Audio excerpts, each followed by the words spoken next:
Hello दोस्तों, very very good evening, नमस्ते and welcome to study IQ। और आप सभी का वापस से स्वागत है अपने इस सेशन में, जिसमें हम लोग कोशिश कर रहे हैं कि उत्तर प्रदेश पर आधारित वो सारी चीज़ों के ऊपर अपनी पैनी नज़र बना के रखें जो हमारे एग्जाम के लिए बहुत इंपॉर्टेंट है। तो आप सभी का इस क्लास में वापस से स्वागत है। और हमारे साथ आशुतोष पांडे के साथ बहुत सारे अन्य लोग भी जुड़ गए हैं। लेकिन मुझे जल्दी से बता दीजिएगा ऑडियो वीडियो जो है वो आपको बेहतरीन तरीके से आ रहा है कि नहीं, जिससे कि इस सेशन को हम लोग बहुत अच्छी तरीके से स्मूथली रन कर सके और आप सभी लोग यहाँ पर बहुत सारी चीजों सीख पाए। जैसा कि आपको टॉपिक देख के तो ये पता चल गया होगा कविता कि आज हम लोग पॉलिटिक्स मतलब अपनी पॉलिटी के ऊपर बात करने वाले। बेसिकली हमारे जिस तरीके से हमारे उत्तर प्रदेश में जो राजनीति, जिस तरीके से हमारे भारतीय संविधान का परिचालन हुआ, उन सभी के ऊपर हम लोग आज यहाँ पर बात करेंगे। लेकिन शुरू करने से पहले कल हम लोगों ने कुछ बातें आपसे की थी, बहुत सारी चीजें आपसे जो है वो हमने सिखाई थी, बहुत सारी चीजें जो है वो आपको दिखाई थी, बहुत सारी चीजें आपको रिवाइज कराई थी। चलिए धीरे धीरे मैं उनसे आपके कुछ क्वेश्चन पूछूंगा, तो आप लोगों को जल्दी से उन सभी का जवाब देना है। तो सबसे पहला आपको जवाब देना है कि हमारी जो बेतवा नदी है वो किस स्थान पर यमुना नदी को ज्वाइन करती है। बेतवा नदी किस जगह पर यमुना नदी को ज्वाइन करती है? जल्दी से जवाब देंगे सारे लोग फटाफट। तो यहां पर जवाब किसका सबसे पहले आया? तो जनता ने यहां पर श्रेय ने बोला सर हमीरपुर सिटी होना चाहिए। हमीरपुर सिटी में यमुना नदी जो है वो बेतवा नदी यमुना नदी को ज्वाइन करती है। बहुत बढ़िया। नेक्स्ट क्वेश्चन अगर आपसे यहां पे पूछूं मैं कि आपको यह बताना है कि वो कौन सी ऐसी हमारी जगह है जो उत्तर प्रदेश का सबसे बड़ा डिस्ट्रिक्ट कहलाता है। सबसे बड़ा डिस्ट्रिक्ट जिले के तौर पर हम यूपी में किसको जानते हैं? ठीक है, तो अभी तक दो ही लोग का जवाब आया है। ठीक है, तो यहाँ पर लखनऊ का, अच्छा कृतिका का माना सर लखनऊ होना चाहिए, है ना। तो यहाँ पर कविता ने बोला सर LK होना चाहिए, लखीमपुर खीरी। तो सबसे बड़े एरिया के दृष्टिकोण में जो डिस्ट्रिक्ट है वो है लखीमपुर खीरी। अगर मैं यहाँ पर आपसे तीसरा क्वेश्चन पूछूं, आपको ये बताना है कि हमारे पूरे उत्तर प्रदेश में कितने डिस्ट्रिक्ट की संख्या है। डिस्ट्रिक्ट जो है वो उत्तर प्रदेश में कितने आपको देखने को मिलेंगे? तो बहुत आसान क्वेश्चन है, 75। 75 जितने लोग बोल रहे हैं जवाब उनका 75, 75, 75 is right answer. Next question is what is the sex ratio in UP according to the census of 2011। 2011 की जनगणना के अनुसार हमारे उत्तर प्रदेश का जो लिंगानुपात है वो कितना है? तो यहां पर जवाब क्या आ रहा है? तो जनता ने यहां पर जवाब देना शुरू किया है। कुछ ही लोग यहां पे जवाब दे रहे हैं, लेकिन यहां पर जो सेक्स रेशियो है वो है 912 महिलाएं हमारे, मैंने उत्तर प्रदेश की बात की थी गौरी शंकर, है ना। तो 900 महिलाएं जो है वो हमारे पर 1000 पुरुषों में 912 जो है वो महिलाएं हैं। ये सेक्स रेशियो है, जबकि हिंदुस्तान का, इंडिया का पूरा था 934। ठीक है, चलिए अगला क्वेश्चन अगर हम यहां पर पूछते हैं, आपको यह बताना है कि हमारे यहां पर जो गोमती नदी है वो कहां पर गंगा नदी को ज्वाइन करती है। गोमती नदी कहां पर गंगा नदी को ज्वाइन करती है? जल्दी से जवाब देंगे सारे लोग गोमती नदी कहां पर गंगा नदी को ज्वाइन करती है? तो कैथी घाट, और ये कहां पर है? जौनपुर नहीं, ये है हमारा गाजीपुर। भाई गाजीपुर, ना सुल्तानपुर ना जौनपुर, ये है हमारे गाजीपुर। गाजीपुर में कैथी घाट के पास गंगा नदी को गोमती नदी ज्वाइन करती है। नेक्स्ट क्वेश्चन अगर हम यहां पर नेक्स्ट क्वेश्चन लेते हैं, नेक्स्ट क्वेश्चन आपको यह बताना है कि हमारे उत्तर प्रदेश में, हाँ ठीक है, हमारे उत्तर प्रदेश में कितने जो है वो डिवीजन है? How many division? डिवीजन कितने हैं? अच्छा 4 गौरी शंकर रिवाइज नहीं करेंगे तो कैसे होगा? तो यहां पर हमारे जो डिवीजन की संख्या है वो है 18। 18 डिवीजन आपको दिखाई देंगे। व्हाट इज द, हाँ ठीक है, अभी आपको यहां पे बताना है कि उत्तर प्रदेश में हमारे वो कौन से दो यूनेस्को है, हमारे जो टेंगिबल हेरिटेज साइट है वो कौन कौन से हैं? जल्दी से जवाब देना है। यूनेस्को हमारे टेंगिबल साइट्स, हाँ, जो हेरिटेज में रखे गए वो कौन कौन से हैं? हेरिटेज इंटेंगिबल्स जो हमारे अमूर्त विरासत है वो कौन कौन से है? तो देखिए, एक तो रामलीला है 2008 में, और दूसरा है हमारा, रामलीला के बाद कौन सा है? कुंभ मेला। तो इनटेंगिबल हमारे जो हेरिटेज है, अमूर्त विरासत है, वो रामलीला और हमारे कौन से हैं, कुंभ मेला है।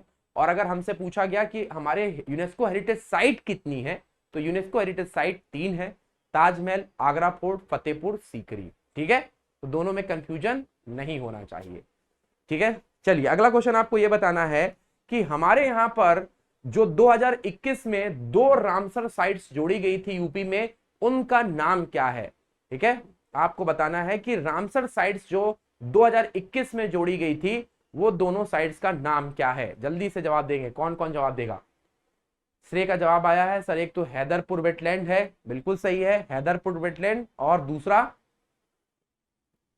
है, तो हैदरपुर वेटलैंड है हमारा, और दूसरा भाखरिया है ना, भाखिया, भाखरिया जिसको आप जो भी बोलते हो। तो हैदरपुर और भाखरिया ये दो ऐसी हमारी साइट है जो 2021 में जोड़ी गई, और उत्तर प्रदेश में 10 रामसर वेटलैंड साइट हो गई हैं, जो कि तमिलनाडु के बाद दूसरे नंबर पर आपको दिखाई देगी। ठीक है, ठीक है, बहुत बढ़िया। कुछ ही लोगों ने जवाब दिया, लेकिन इसका ये सब पूछे जाने वाले क्वेश्चन है जो आपको लगातार पूछे जाते हैं।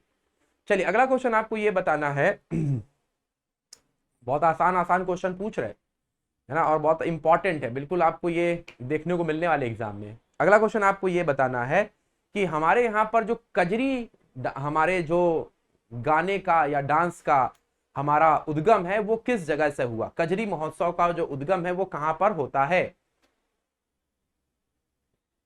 वाराणसी। यहां पर लोग वाराणसी बोले, मैंने बोला कहां से ये निकला है, कहां से कजरी जो है इसका उद्गम कहां से हुआ है। जहां पे कजरी का मेला भी लगता है उस जगह का नाम है मिर्जापुर। मिर्जापुर के ऊपर टिक करना है आपको, याद रखिएगा। कजरी का जो उद्गम है हमारे कहां से हुआ, मिर्जापुर से हुआ है। ठीक है, बहुत बढ़िया।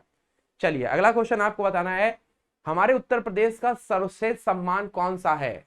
सबसे, जिसमें सबसे ज्यादा पैसा मिलता है, उस सम्मान का नाम क्या है।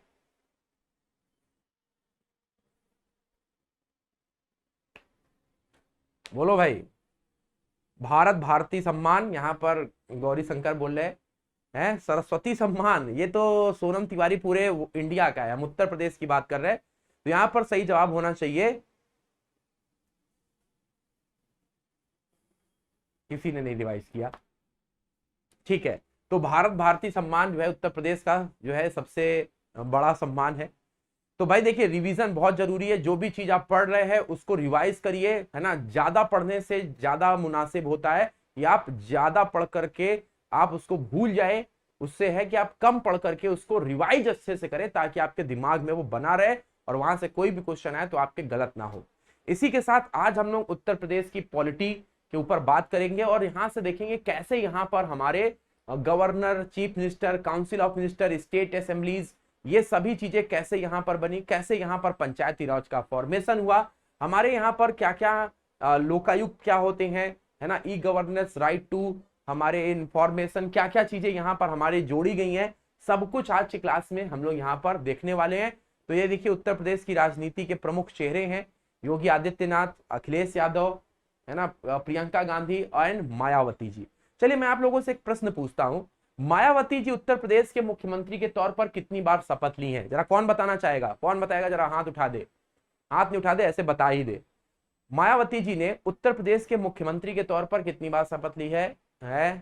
दीपिका बोले सर 3 बार, है आशुतोष पांडे बोले सर 2 बार, नितिन बोले सर 2, श्रेय कुमार बोले सर 4 बार, अभिनव बोल रहे हैं सर होना चाहिए 3 बार। तो चलिए आज की क्लास करने के बाद आपको ये सारी चीजें पता चल जाएंगी। हम आपको कुछ ऐसे फैक्ट बताएंगे जिसको जान करके आप जो है वो थोड़े से आश्चर्यचकित हो जाएंगे। तो चलिए सबसे पहले यहाँ पर हम इन सारी चीजों से जाने से पहले तुम लोगों को ये सारी चीजें तो कराएंगे, उत्तर प्रदेश गवर्नमेंट की बात भी करेंगे। तो चलिए, मायावती ने कितनी बार यहाँ पे शपथ लिया है, यहाँ पे अगर आप देखेंगे मायावती जी ने 4 बार जो है ये शपथ लिया हुआ है। 1 2 3 4, 4 बार जो है मायावती जी ने यहाँ पे शपथ लिया हुआ है, जो कि किसी भी मुख्यमंत्री का सबसे ज्यादा बार शपथ लेना है। तो मायावती जी जो है ये 4 बार यहाँ पे शपथ ली है, 4 टाइम्स इन्होंने मुख्यमंत्री की शपथ ली है। इनके साथ अगर आप देखेंगे तो कोई भी नहीं है जो 4 बार मुख्यमंत्री की शपथ लिया है। तो ऐसी बहुत सारे ऐसे फैक्ट है जो आज की क्लास में हम लोग डिस्कस करने वाले हैं, ठीक है, और बहुत बढ़िया तरीके से चीजों को सीखेंगे। तो चलिए एक एक करके शुरुआत करते हैं आज के हमारे इस बेहतरीन सेशन की, एक एक चीज को देखते हैं। तो सबसे पहले हमारे पास आती है कि हमारे यहाँ पर किस तरीके से जो है वो एक तरीके से लोकतंत्रवाद की शुरुआत होती है। तो जब हमारे यहाँ पर ईस्ट इंडिया कंपनी का एवोल्यूशन होता है, ईस्ट इंडिया कंपनी खत्म होती है पूरी तरीके से, तो 1861 में हमारे जो ब्रिटिश पार्लियामेंट है वो क्या करती है, वो हमारे एक प्रस्ताव पारित करती है जिससे कि हमारे यहाँ पर भी विधान सभाओं को लेकर के आया जाए, विधान परिषदों को, विधान सभाओं को लेकर आया जाए। और इसकी शुरुआत होती है हमारे, आप देख पा रहे होंगे, 1 जनवरी 1987 में। 1 जनवरी 1987 ये वो क्षेत्र था जब हमारे उत्तर प्रदेश का जो क्षेत्र है वहां पर लेजिस्लेटिव काउंसिल का गठन हुआ। किसका? लेजिस्लेटिव काउंसिल, हमारे अवध की विधान परिषद का गठन हुआ। और उसके जो सदस्य थे वो 9 थे, लेकिन वो चुने नहीं गए थे, वो नॉमिनेट किए गए थे। तो आपसे प्रश्न पूछा जाएगा कि हमारे उत्तर प्रदेश में सबसे पहले जो उत्तर प्रदेश का क्षेत्र है वहां पर विधान परिषद का गठन कब किया गया था। तो पहले मैंने आपको बताया था कि हमारा जो यूपी का क्षेत्र है ये उत्तर पश्चिम प्रांत और अवध, ये 2 भागों में बटा हुआ था। और यहां पर हमारे जो लेजिस्लेटिव काउंसिल है इसका गठन 5 जनवरी 1887 में, 1887 में, जिसमें 9 सदस्य जो थे वो मनोनीत किए गए थे, नॉमिनेट किए गए थे। अब यहां पर आती है दूसरी, यहां से क्वेश्चन निकल के आएगा कि हमारे जो पहली लेजिस्लेटिव काउंसिल की बैठक है, मतलब पहली जो हमारी मीटिंग है, ये कब और कहां पर हुई। तो जस्ट 3 दिन के बाद हमारी जो पहली मीटिंग है वो इलाहाबाद के थॉर्नहिल मेमोरियल हॉल में, कहां पे? थॉर्नहिल मेमोरियल हॉल में पहली ये लेजिस्लेटिव काउंसिल की मीटिंग हुई। तो सबसे पहले हमारे पास क्या आता है कि उत्तर प्रदेश में लेजिस्लेटिव काउंसिल, विधान परिषद अंग्रेजों ने कब बनाई थी? 5 जनवरी 1887। इसमें 9 सदस्य थे, 9 को नॉमिनेट किया गया। और पहली बैठक 3 दिन के बाद हमारी कब हुई? 8 जनवरी 1887 में इलाहाबाद के थॉर्नहिल मेमोरियल हॉल में। तो ये हमारे लिए इंपॉर्टेंट हो जाता है। अब उसके बाद से बात आती है कि हमारे यहाँ पर अब पहली बार तो विधान परिषद बना दी गई, लेकिन लोगों के द्वारा चुनी गई जो सरकार है या लोगों के द्वारा चुनी गई जो विधानसभा है ना, वो कब बनाई गई। तो हमारे यहाँ पर पहली बार चुनाव जब पूरे भारत में हुआ तो वो हुआ था गवर्नमेंट ऑफ इंडिया एक्ट 1935 के तहत। जब हमारे यहाँ पर अंग्रेज गवर्नमेंट ऑफ इंडिया एक्ट 1935 लाए तो हमारे देश में पहली बार चुनाव हुआ। और ये चुनाव जो है हमारे इनेक्ट हुआ कब? इसको पूरी तरीके से ये चुनाव हमारे यहाँ पर 1937 में इसके रिजल्ट आए। और हमारे जो प्रोविजनल पार्ट है ना, यहाँ पर 1 अप्रैल 1937 में चुनाव के नतीजे के आने के बाद पहली विधानसभा का गठन हुआ। हमारा जो उस समय यूनाइटेड प्रोविंस के नाम से जाना जाता था, पहली बार 1 अप्रैल 1937 में जब चुनाव के रिजल्ट आए, लोगों के द्वारा चुने गए, है ना, आंशिक रूप से निर्वाचित और आंशिक रूप से मनोनीत, मतलब ये इलेक्टेड और नॉमिनेटेड का एक मिला जुला सा हमारा वर्जन था ये चुनाव। और इसमें पहली बार ये बोल सकते हैं कि इलेक्टेड जो हमारे नुमाइंदे थे, इलेक्टेड जो हमारे मेंबर्स थे, वो चुन करके आ रहे थे हमारे लेजिस्लेटिव काउंसिल में। अब यहां पर देखते हैं नेक्स्ट। तो हमारे यहां पर 228 हमारे पूरे देश में मेंबर इलेक्ट हुए। पूरे देश में जो है हमारे पूरे इंडिया की अगर बात करें तो 228 मेंबर जो थे वो इलेक्ट हुए। और हमारे इनका जो कार्यकाल था वो 5 साल रखा गया। 5 साल जो है वो इनका कार्यकाल रखा गया। और अगर हम यहाँ पर बात करते हैं इलेक्टोरल सिस्टम किस पे था, तो ये हमारे समुदाय, वर्ग और अलग अलग जो हमारे कम्युनिटी थी उनके हितों में ध्यान में रखते हुए चुनाव कराया गया। और इसमें 288 मेंबर ऑल ओवर इंडिया में इलेक्ट हुए, जिनका कार्यकाल 5 साल रखा गया। और उन्हीं में से प्रांत में किसी एक व्यक्ति को राज्यपाल बनाया जाएगा। अब हम बात करते हैं अपने किसकी? यूपी की बात करते हैं। तो हमारे यहाँ पर उत्तर प्रदेश में भी अगर देखेंगे तो जो चुनाव का रिजल्ट आया और कांग्रेस जो है वो 9 अलग अलग प्रांतों में बहुमत हासिल की। तो हमारे उत्तर प्रदेश में भी कांग्रेस ने बहुमत हासिल की। और उस बहुमत के हिसाब से हमारे उत्तर प्रदेश के पहले गवर्नर के तौर पर, राज्यपाल के तौर पर चुने गए। कौन? तो उनका नाम था पंडित गोविंद बल्लभ पंत। तो 1937 में इस भारत सरकार अधिनियम के तहत चुनी गई गवर्नमेंट जो कांग्रेस की थी, उसमें हमारे पहले गवर्नर चुने गए पंडित गोविंद बल्लभ पंत। याद रखिएगा, ये हमारे 1 जुलाई 1937 में जब ये कांग्रेस की गवर्नमेंट उत्तर प्रदेश में बनी, भारत सरकार अधिनियम 1935 के तहत। अब बात आती है कि हमारे यहाँ पर सब कुछ बढ़िया चल रहा था, है ना, पहली बैठक हुई, है ना, सभी लोग आए पहली बैठक हुई 29 जुलाई 1937 में। अब हमारे यहाँ पर जब विधान परिषद की पहली बैठक हुई तो हमारे जैसे राज्यसभा में सभापति होते हैं, लोकसभा में हमारे स्पीकर होते हैं, उसी तरीके से हमारे यहाँ पर भी जो है इस विधान परिषद में हमारे स्पीकर बनाए गए। और पहले राज्यसभा हमारे विधान परिषद के स्पीकर बने राजश्री पुरुषोत्तम दास टंडन। राजश्री पुरुषोत्तम दास टंडन जो है ये पहले स्पीकर चुने गए, जो उन चुने हुए हमारे मेंबर्स में से एक थे। और उपाध्यक्ष कौन बनाए गए? डिप्टी स्पीकर का नाम भी याद रखेंगे, श्री अब्दुल हाकिम। बात समझ में आई थोड़ी बहुत? ये नाम आपको याद रखना पड़ेगा। हमारे विधान परिषद का पहली हमारी जो मीटिंग थी वो कब हुई? 29 जुलाई 1937 में। गवर्नर कौन चुने गए थे? आप सभी को पता है, गवर्नर चुने गए थे श्री गोविंद बल्लभ पंत, है ना। उसके बाद से हमारी जो स्पीकर चुने गए राजश्री पुरुषोत्तम दास टंडन 31 जुलाई को, और 31 जुलाई को ही हमारे डिप्टी स्पीकर चुने गए श्री अब्दुल हाकिम। अब हमारे इनके जो पूरी की पूरी मंत्रिमंडल की बात करें तो कौन कौन से लोग थे, तो यहाँ पर देखेंगे हमारे आचार्य नरेंद्र देव, हमारे चरण सिंह जी, उसके बाद से गोविंद बल्लभ पंत तो थे ही, उसके बाद से हमारे पुरुषोत्तम दास, लाल बहादुर टंडन, लाल बहादुर शास्त्री भी देखिए हमारे उत्तर प्रदेश के ही हैं, मिसेस विजया लक्ष्मी पंडित, रफी अहमद, ठीक है, रफी अहमद किदवई। उसके बाद से आप देखेंगे तो हमारे नवाब जदा मोहम्मद लियाकत अली खान। ये सभी के सभी जो बड़े नाम आप इतने बड़े देख रहे हैं, जो हमारे अलग प्रधानमंत्री तक जाएंगे, वो उत्तर प्रदेश की इस विधान परिषद के सदस्य बन गए भाई, ठीक है। लेकिन ये जो हमारी विधान परिषद है, यूनाइटेड प्रोविंस उस समय जो नाम से जाना जाता था, ये ज्यादा दिन तक नहीं चल पाई। उसका कारण क्या था, कोई बताओगे? भैया चुनाव हुआ, है ना, चुनाव होने के बाद जो है 1 अप्रैल को रिजल्ट आया, कांग्रेस की गवर्नमेंट यहाँ पर बन गई, हमारे गोविंद बल्लभ पंत जी उनके कांग्रेस इस गवर्नमेंट के उत्तर प्रदेश में प्रमुख बन गए। लेकिन ये गवर्नमेंट अपने आप सभी ने इस्तीफा दे दिया। क्या रीजन था? नहीं नहीं, ये नाम याद रखिए बस, ठीक है ना, ये 3 नाम याद रखिए, गवर्नर साहब, स्पीकर, डिप्टी स्पीकर, ठीक है। क्या रीजन था? तो रीजन था वर्ल्ड वॉर सेकेंड। 1939 से 1945 के बीच में हमारे यहाँ पर जो ब्रिटिश गवर्नमेंट थी, उसने हमारे जर्मनी के खिलाफ युद्ध की घोषणा कर दी। और ये युद्ध में वो अंग्रेज जो है वो चाहते थे भारतीयों का साथ, और भारतीय अंग्रेजों की इस नीतियों का कर रहे थे पूर्ण खिलाफ।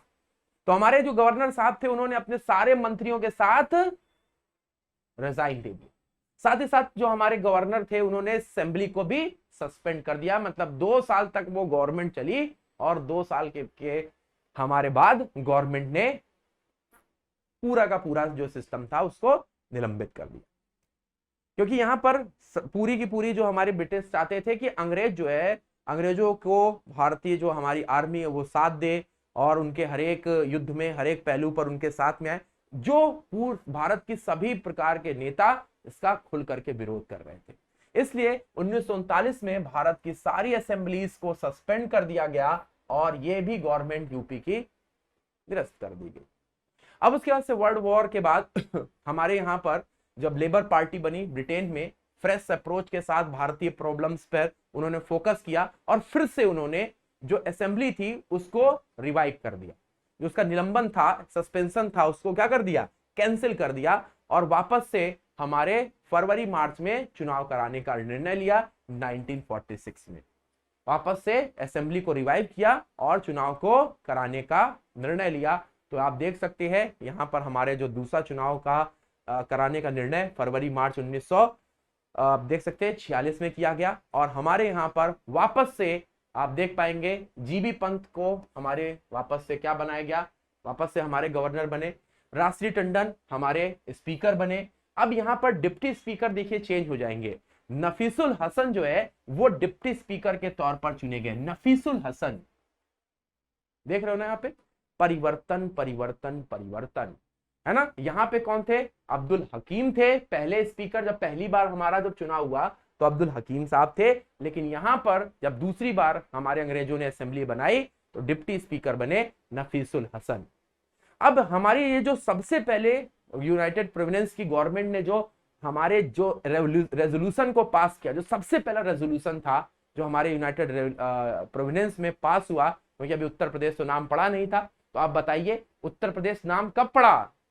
आगे आते हैं टॉपिक पे, लेकिन जल्दी से बताइए यूनाइटेड प्रोविडेंस का नाम उत्तर प्रदेश किस तारीख को और किस वर्ष में पड़ा है? सिखा, कौन बताएगा? कविता, आशुतोष। अच्छा, 1 नवंबर, ठीक है, 1950। 24 जनवरी 1950, ठीक है, ये उत्तर प्रदेश नाम पड़ा था। चलिए, तो यूनाइटेड प्रोविडेंस की इस गवर्नमेंट ने जो दूसरी बार बन रही थी, इसने जो सबसे पहला रेजोल्यूशन पास किया वो था हमारे जमींदारी एबोल्यूशन, है ना। जमींदारी को समाप्त किया जाए। ये जमींदारी जो है ये खून चूसती आ रही है। आप लोगों ने पहले की मूवीज देखी होंगी, क्रांति मूवी हो गई, है ना, उसके बाद से मर्द मूवी हो गई, सब में जमींदार जो है वो गांव का लोगों का, गरीब गांव वालों का जो है वो शोषण करते थे। तो जमींदारी जो है वो आपको याद रखना है, हमारे एक बहुत बड़ा एक जोक था जो कि अंदर ही अंदर जो है वो खोखला कर रहा था देश को। तो सबसे पहले हमारे उत्तर प्रदेश में जो उन्मूलन हुआ वो था जमींदारी का, और जमींदारी जो है वो एक रेजोल्यूशन के साथ इसके उन्मूलन के ऊपर प्रस्ताव पारित किया गया। अब उसके बाद से बारी आने वाली थी स्वतंत्रता की। हमारे जो असेंबली थी इसने स्वतंत्रता की मांग स्वीकार कर ली, हमारा देश के साथ हमारा प्रदेश भी स्वतंत्र हो गया। और अब यहाँ पर फर्स्ट मीटिंग पोस्ट इंडिपेंडेंस, आजादी के बाद हमारे काउंसिल की सबसे पहली बैठक किस वर्ष में और किस दिनांक में हुई? तो 1947 में, 1947 में ये हमारी बैठक पास हुई, और ये था हमारा 3 नवंबर को ये बैठक हुई, ठीक है। अब उसके बाद से हमारे देश में जो है वो हमारे देश में अब संविधान को लेकर के, बनाने को लेकर के चर्चाएं चल रही थी। जो आप मेन कॉन्स्टिट्यूशन जब आपको पढ़ाया जाएगा तो उसमें आप पढ़ेंगे, है ना। तो 25 फरवरी 1948 को हमारा रेजोल्यूशन पास किया गया, और हमारा जो इलाहाबाद हाई कोर्ट है ना, और अवध चीफ कोर्ट है, इनको हमारे क्या कर दिया गया? समामेलन, मतलब एक ही हाई कोर्ट रहेगा पूरे हमारे उत्तर प्रदेश में। पहले हमारा जो अवध मुख्य न्यायालय था इसको इलाहाबाद हाई कोर्ट में मर्ज कर दिया गया, है ना। इलाहाबाद हाई कोर्ट में कब मर्ज किया गया? देखिए, प्रश्न बन गया और आपके पास जवाब भी है। 25 फरवरी 1948 में आजादी के बाद हमारा जो अवध चीफ हाई कोर्ट था इसको हमारे मर्ज कर दिया गया इलाहाबाद हाई कोर्ट में। बात थोड़ी बहुत दिमाग में गई? देखो, सारी डेट्स हैं, थोड़ा सा आपको इसके ऊपर ध्यान देना पड़ेगा, है ना। 1949 टू इंपॉर्टेंट हमारे जो रेजोल्यूशंस हैं यहां पर आने वाले थे। हमारे संविधान के आने से पहले उत्तर प्रदेश में 2 इंपॉर्टेंट रेजोल्यूशन पास किए गए।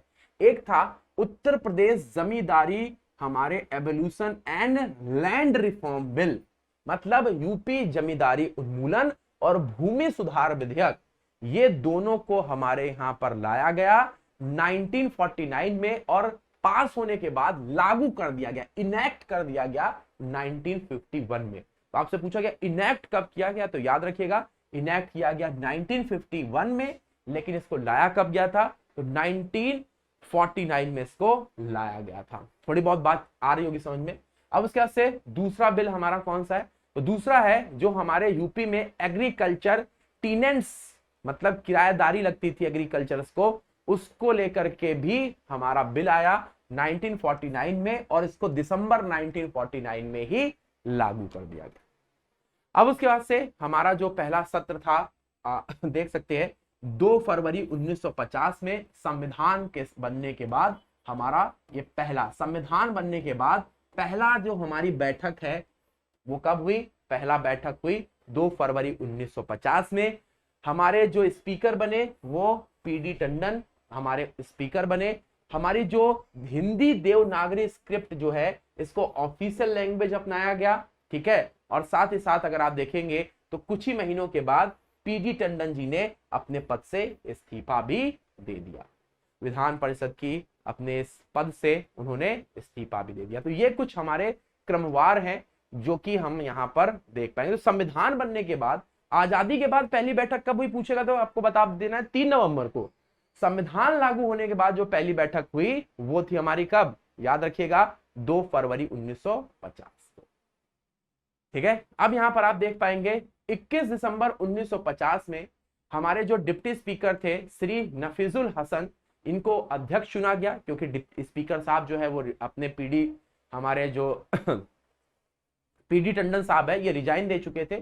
तो हमारे जो नफीसुल हसन साहब है ये हमारे चेयरमैन बन गए और हमारे जो डिप्टी चेयरमैन है, ठीक है, हमारे जो डिप्टी चेयरमैन है वो बने श्री हरगोविंद पंत। श्री हरगोविंद पंत जो है ये डिप्टी चेयरमैन चुने गए 21 दिसंबर 1950 में। अब होने वाला था दुनिया का सबसे बड़ा चुनाव, पूरी दुनिया का सबसे बड़ा चुनाव होने वाला था 1952। दुनिया का सबसे बड़ा चुनाव यूपी विधानसभाओं में हमारे ये चुनाव हुआ। 1931 सीटें हमारे यूपी विधानसभा को दी। भारतीय संविधान के अनुसार यूपी विधानसभा को 431 सीटें दी गई है ना, 431 सीटें दी गई, लेकिन बाद में इसको रिवाइज करके 426 कर दिया गया, ठीक है। और इसमें एक सीट जो है वो हमारे एंग्लो इंडियन को नॉमिनेट की गई। तो गाइस आपसे पूछा जाएगा कि हमारे जब पहली बार यूपी में जनता के द्वारा जब गवर्नमेंट को चुना गया तो आपको बताना है कि कौन कितनी सीटों पर चुनाव हुआ था। तो 426 सीटें थी, जिसमें से एक सीट जो है वो एंग्लो इंडियन के लिए हमारे नॉमिनेट के लिए क्या थी? रिजर्व्ड थी। तो एंग्लो इंडियन के लिए एक सीट रिजर्व थी, बाकी 425 सीटों पर चुनाव हुआ, ठीक है। अगर अब यहां पर देखा जाए तो हमारे यहां पर इस community system started in the state with the evolution of legislature itself. तो अब यहां पर देखेंगे हमारे यहां पर पहली जो है वो गवर्नमेंट बन गई। आप देख सकते हैं 1952 में पहली बार हमारे जनता के द्वारा भारतीय संविधान के तहत चुनाव हुआ और हमारी जो सरकार है वो यहाँ पर बन गई। अब दोस्तों अगर आप यहाँ पर बात करेंगे कि हमारे यहाँ पर जो उत्तर प्रदेश है, आप देख सकते हैं अभी इसकी जो स्थिति है वो हमारे 403 एमएलएज हैं, मतलब विधान जो सभा है उसमें 403 एमएलए हैं। विधानसभा के जो सदस्य उनकी हमारी जो अवधि होती है वो 5 साल होती है और 17 बार अभी तक ये हमारे विधानसभा का गठन हो चुका है। लेकिन दोस्तों आप लोगों को ये चीज पता होना चाहिए कि हमारी जो उत्तर प्रदेश है यहाँ पर बाई कैमरल सिस्टम है। बाई कैमरल सिस्टम का मतलब होता है द्विसदनीय व्यवस्था। द्विसदनीय व्यवस्था का मतलब है कि यहां पर हमारे जो विधान लेजिस्लेचर स्ट्रक्चर है वो 2 सदनों में बटा हुआ है। एक है लेजिस्लेटिव असेंबली है ना, जो हर राज्य में होगी, जितने भी हमारे राज्य हैं ये हमारे ईच स्टेट में आपकी लेजिस्लेटिव असेंबली होगी। और दूसरी होती है हमारी लेजिस्लेटिव काउंसिल, जो कि अभी हमारे कितने स्टेट में है तो आपको याद रखना है। इसकी एक छोटी सी ट्रिक है। तो ताजमहल और कुंभ मेला, ये दोनों आप लोग पढ़ चुके हो, ताजमहल और कुंभ मेला। तो हमारे यहां पर देखेंगे तो तेलंगाना, आंध्र प्रदेश, जम्मू कश्मीर है ना, कर्नाटक, यूपी, महाराष्ट्र और बिहार। तो ये 7 स्टेट में थी, लेकिन 2019 में सभी को पता है कि जम्मू कश्मीर को हमारे हटा दिया गया। तो अभी जो हमारे लेजिस्लेटिव काउंसिल है वो सिर्फ और सिर्फ 6 राज्यों में हमारी है। वो कौन कौन से हैं? तेलंगाना, आंध्र प्रदेश, कर्नाटक, यूपी, एमपी नहीं, महाराष्ट्र और बिहार।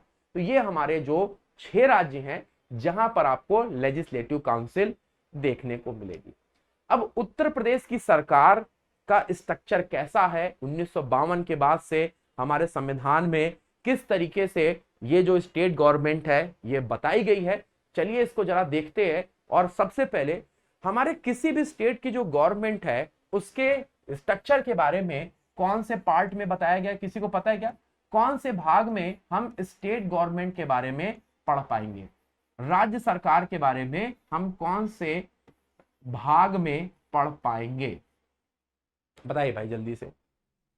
तो जैसे यहां पर लोगों ने बताना शुरू करा कि सर अगर आप यहां पर पार्ट की बात करेंगे, जिस पार्ट में हम स्टेट गवर्नमेंट के बारे में पढ़ पाएंगे उस पार्ट का नाम है, कई लोग बोले हैं सर, कविता बोले सर पार्ट 5 होना चाहिए। पार्ट 5 तो सेंटर गवर्नमेंट के बारे में बात करती है ना? पार्ट 5 तो सेंटर गवर्नमेंट के बारे में बात करती है। तो यहां पर होना चाहिए सही जवाब पार्ट नंबर 6। पार्ट नंबर 6 जो है ये हमारे स्टेट गवर्नमेंट्स के बारे में बात करती है। अब स्टेट गवर्नमेंट्स के बारे में बात करते हैं तो यहां पर देख लेते। सबसे पहले हमारे जो पार्ट नंबर 152 आता है ये हमारे राज्यों की डिफिनीशन बता रहा था कि हमारे राज्यों की डिफिनीशन जो है वो क्या होती है ना? उसके बाद से 153 नंबर में हमारा आता है गवर्नर ऑफ स्टेट, राज्यों के राज्यपाल।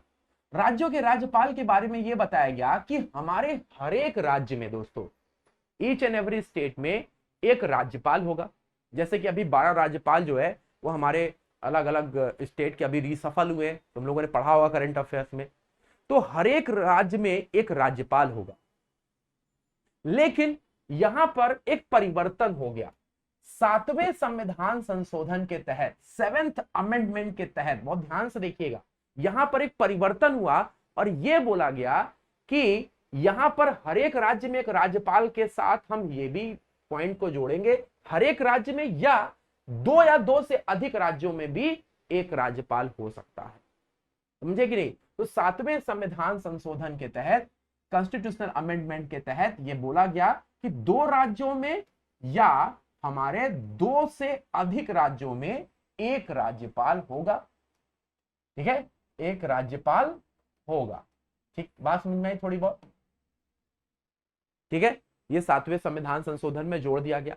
अब उसके बाद से यहां पर हमारे एग्जीक्यूटिव पावर ऑफ स्टेट्स बताई गई। ठीक है, अब उसके बाद से हम 154 नंबर वाले आपने आर्टिकल में आते हैं, अपॉइंटमेंट ऑफ गवर्नर, है ना? अब बताइए हमारे जो गवर्नर का अपॉइंटमेंट है वो कौन करता है? जल्दी से कौन कौन बताएगा? आसान क्वेश्चन आप लोगों के लिए।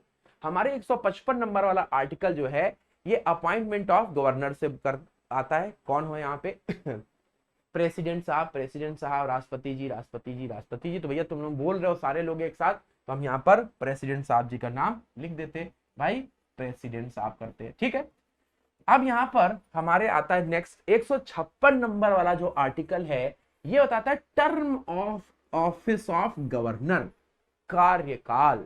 तो भाई कौन कौन बताएगा? अभिनव, आशुतोष, जितने लोग हैं कोशिश करेंगे। व्हाट इज द टेन्योर या हमारे टर्म ऑफ गवर्नर ऑफिस? तो आशुतोष बोले सर 5 साल होना चाहिए। वेरी गुड, सभी को आता है यार।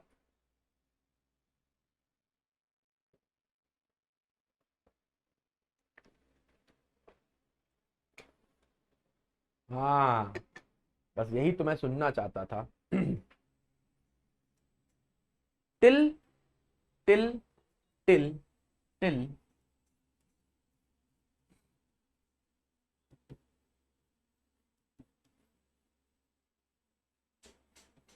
राष्ट्रपति जब भी चाहेगा कहेगा देखिए आपकी जो प्रधानमंत्री थे उनकी गवर्नमेंट गिर गई, समझ रहे कि नहीं?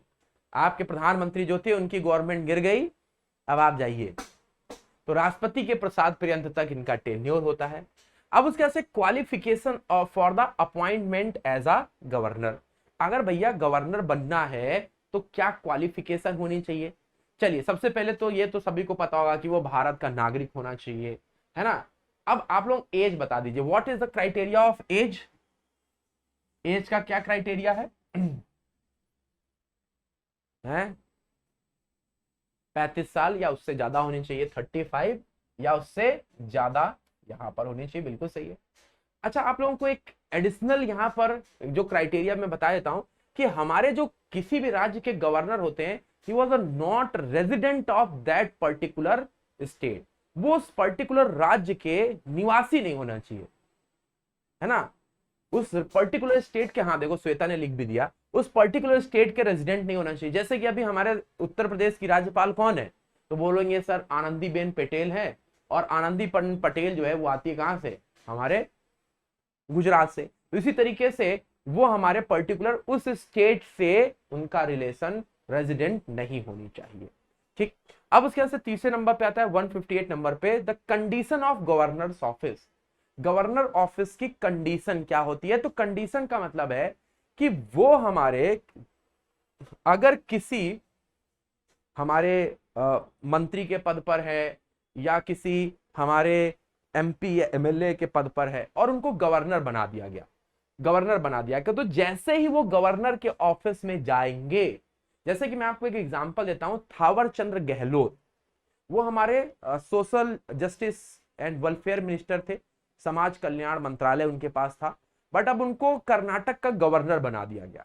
तो जैसे वो गवर्नर के ऑफिस में इंटर करेंगे, उनको अपने पिछले वाले जो पॉलिटिकल पोस्ट है उससे रिजाइन देना पड़ेगा, समझे कि नहीं। तो ये जो है कंडीशन ऑफ हमारे गवर्नर ऑफिस बोलते हैं, है ना। जैसे मैंने आपको थावरचंद गहलोत का एग्जांपल बताया, सेम है, लेकिन उनकी जो हमारे क्वालिफिकेशन है कि he was not any profit post of government, government की किसी प्रॉफिट पोस्ट पे नहीं होना चाहिए। हाँ, वो पॉलिटिकल पोस्ट पर रह सकते हैं, मतलब एमपी रहे, एमएलए रहे, है ना, वो रह सकते हैं, लेकिन जैसे ही वो गवर्नर बनेंगे, वो जो उनकी पहले वाली पॉलिटिकल पोस्ट है उनको रिजाइन देना पड़ेगा। सिमिलरली हमारे जो प्रेसिडेंट जो होते हैं उनकी भी जो 59 नंबर आर्टिकल है, 59 नंबर जब पढ़ेंगे तो वहां पर जो हमारे कंडीशन लिखी हुई है कि वो हमारे क्या रह सकते हैं, गवर्नर रह सकते हैं, हमारे वाइस प्रेसिडेंट रह सकते हैं, एमपी रह सकते हैं, एमएलए रह सकते हैं, लेकिन जैसे ही वो प्रेसिडेंट बनेंगे और वो प्रेसिडेंट का चुनाव जीतने के बाद जैसे प्रेसिडेंट हाउस में इंटर करेंगे, उनको अपनी पिछली पॉलिटिकल पोस्ट से रिजाइन देना पड़ेगा। सिमिलरली आप यहां पर देख पा रहे होंगे, ठीक है। अब उसके बाद से 159 में आपको दिख रहा होगा ओथ एफिमेशन बाय द गवर्नर। भाई देखो, अपॉइंटमेंट तो प्रेसिडेंट करता है, तो इनको ओथ कौन, शपथ कौन दिलाता है? नहीं, अगर ऑप्शन में तुमको रिव्यू 5 साल में होता है, 5 साल के बाद रिव्यू जरूर होगा, लेकिन अगर हमसे टेन्योर पूछेगा तो हमको टिल प्रेसिडेंट प्लीजर अगर उसमें है तो वही टिक करना है, और अगर नहीं है उसमें ऑप्शन में वैसे तो होगा ही 100%, तो फिर 5 साल आपको टिक करना है। तो यहां पर चीफ जस्टिस ऑफ इंडिया, यहां पे Saraswat, chief justice of India नहीं, चीफ जस्टिस ऑफ, भैया स्टेट की बात कर रहे हैं, हाँ हाँ, हाई कोर्ट। तो हमारे चीफ जस्टिस तो होंगे, लेकिन वो स्टेट हाई कोर्ट के, स्टेट हाई कोर्ट के चीफ जस्टिस साहब जो है वो यहां पर आपको शपथ दिलाएंगे, समझ रहे हो कि नहीं। अब उसके बाद से कहा गया, ये वाला होना चाहिए, ये हमने ये देख लिया। अब उसके बाद से हम यहाँ पर बात करते हैं हमारे बोल सकते हैं कि कुछ फंक्शन है, जैसे कि वो हमारे सर्टेन कॉन्टिजेंसी इमरजेंसी सिचुएशन में कुछ ऐसे फंक्शन होते हैं, गवर्नर के पास पर्डन पावर होती है, आपको ये डिटेल में पढ़ाया जाएगा, जब आप कॉन्स्टिट्यूशन पढ़ेंगे तो आपको डिटेल में पढ़ाया जाएगा, ठीक है। अब यहाँ पर मैं आपको 163 पे डायरेक्ट लेके आता हूँ। 163 नंबर वाला जो है, हमारे जो गवर्नर होते हैं ये क्या करते हैं, काउंसिल ऑफ मिनिस्टर को हमारे क्या करते हैं, अपॉइंट करते हैं। फिर उसके बाद से अगर देखेंगे तो हमारे 164 में क्या देखा जाएगा कि हमारे अदर प्रोविजनल मिनिस्टर को भी हमारा अपॉइंट होते हैं। इनके पास पावर होती है कि ये हमारे राज्य के सबसे बड़े न्याय अधिकारी एडवोकेट जनरल का भी अपॉइंटमेंट करते हैं। एडवोकेट जनरल ये राज्य के सबसे बड़े न्याय अधिकारी होते हैं। तो 163 के तहत हमारे राज्यों के काउंसिल ऑफ मिनिस्टर जो है वो अपॉइंट होते हैं, हमारे देख सकते हैं, है ना। 164 के तहत हमारे जो है वो सीएम साहब अपॉइंट होते हैं। फिर 165 के तहत अगर आप देखेंगे तो एडवोकेट जनरल का अपॉइंटमेंट यहां पर आप पढ़ पाएंगे। 165 में हमारे राज्य के हर एक राज्य में अपना खुद का क्या होता है, एडवोकेट हमारे जनरल होते हैं। तो इस तरीके से हमारी जो है वो स्टेट्स की गवर्नमेंट का फॉर्मेशन होता है। ये हमारे प्रमुख आर्टिकल्स थे जो आप यहां पर देख पाएंगे। अब 168 की बात करते हैं तो 168 नंबर वाला जो आर्टिकल है ये बोलता है हमारे लेजिस्लेचर जो कंस्ट्रक्शन है उनके ऊपर बात करता है, क्या स्ट्रक्चर रहता है। तो 168 नंबर आर्टिकल ये बोलता है कि हमारे सभी राज्यों में एक विधान सभा होगी, सभी राज्यों में, सभी जितने भी राज्य हैं वहां पर एक लेजिस्लेटिव असेंबली या हिंदी में इसको बोलते हैं विधान सभा होगी। ठीक है, विधान सभा होगी। लेकिन कुछ ऐसे राज्य होंगे, है ना, कुछ ऐसे राज्य होंगे जहां पर हमारे विधान सभाओं, कुछ ऐसे राज्य होंगे जहां पर लेजिस्लेटिव असेंबली विधान सभाओं के साथ लेजिस्लेटिव काउंसिल भी होगी, मतलब विधान सभा के साथ विधान परिषद भी होगी। लेकिन कुछ ऐसे राज्य होंगे।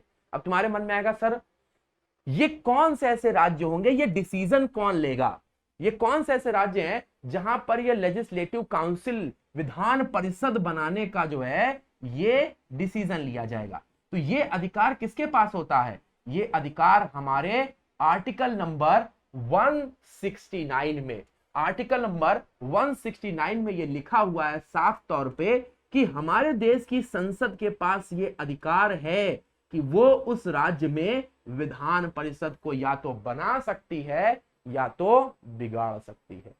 किसके पास, हमारे देश की संसद के पास। जैसे कि हमारा जो जम्मू कश्मीर है बेचारा विधानसभा और विधान परिषद दोनों लेके घूम रहा था।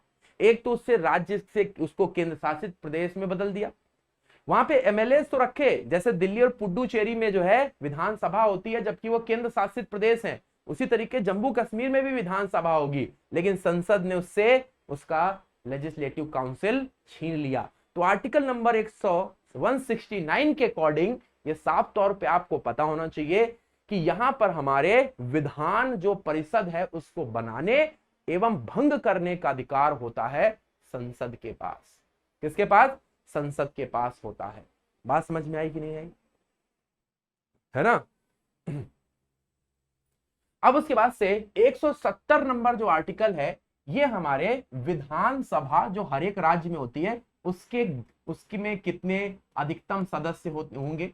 तो देखिए अधिकतम सदस्यों की संख्या रखी गई 500 जो है, इससे ज्यादा सदस्य कहीं नहीं होंगे। और न्यूनतम सदस्यों की संख्या रखी गई भैया हमारे कितनी, 60 से कम नहीं होंगे। लेकिन कुछ केसेस को छोड़ करके कुछ ऐसे राज्य है, जैसे छोटे राज्यों की बात कर दे, हमारे गोवा हो गए, है ना, गोवा के बाद अगर आप सिक्किम हो गया सिक्किम के बाद अगर आप देखेंगे तो हमारा मिजोरम हो गया। ये कुछ ऐसे राज्य होंगे गोवा, सिक्किम, मिजोरम जहां पर ये संख्या हमारी कम हो सकती है। त्रिपुरा हो गया। तो ये छोटे राज्यों में ये संख्या जो है ये 40 और उससे भी कम कर दी गई। ठीक है, गोवा, सिक्किम, मिजोरम, त्रिपुरा ये ऐसे राज्य रखे गए जहां पर ये संख्या जो है ये कम हो सकती है। ठीक, तो इस तरीके से ये हमारे विधानसभा के गठन के बारे में बात करता है। और 171 जो है वो हमारे किसके, लेजिस्लेटिव काउंसिल विधान परिषद, जिन जिन हमारे राज्यों में विधान परिषद है उनके गठन के बारे में बात करता है। और इनकी संख्या हमारे क्या होगी, 1/3 से कम नहीं हो सकती है। ठीक है, तो इस तरीके से हमारी स्टेट लेजिस्लेचर काम करती है। पार्ट नंबर 6 में आप यहां पर 152 से लेकर के आगे आप देख सकते हैं 237 तक पूरा डिस्क्राइब किया गया है, जो आगे आप डिटेल में पढ़ पाएंगे। अब हम आगे की तरफ चलते हैं। तो हमारे उत्तर प्रदेश गवर्नमेंट में हमने आपको काफी कुछ बता दिया। सबसे पहले तो हमने आपको बताया कि राज्यपाल के बारे में आप पूरी जानकारी जान चुके कि राज्यपाल होता है, जैसे हमारे प्रेसिडेंट साहब होते हैं वैसे हमारे राज्यपाल होते हैं।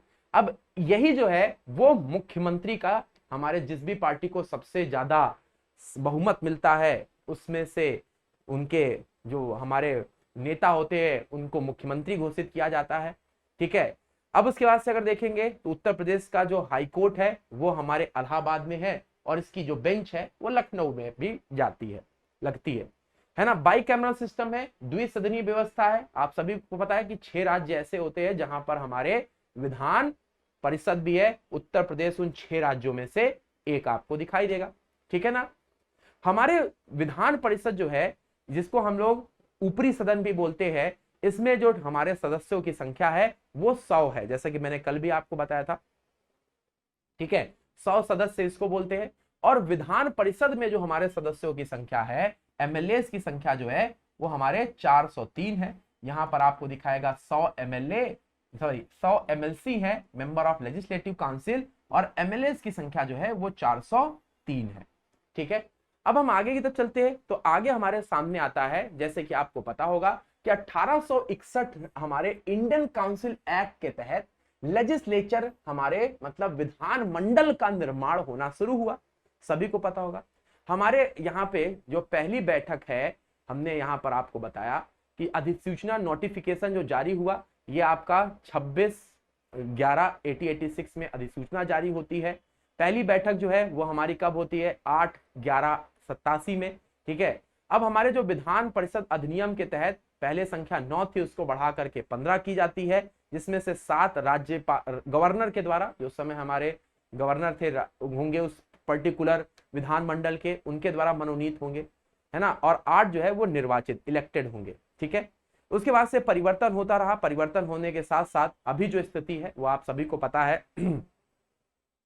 ठीक है, वो कितनी हो चुकी है? वो हमारे 403 जो है वो हमारे विधायकों की संख्या हो चुकी है। अब हम लोग बात करते हैं हमारे देश के मुख्यमंत्री की। तो हमारे देश के जो सबसे पहले मुख्यमंत्री बने, हमारे देश के जो सबसे पहले मुख्यमंत्री के तौर पे चुने गए, वो 1950 से 1954 के तौर में गोविंद बल्लभ पंत जी का नाम हम टिक करते हैं। ये सरकार के मुखिया थे। पहले गवर्नर बोला था सरकार के मुखिया को, बाद में हमारे क्या बोला जाने लगा?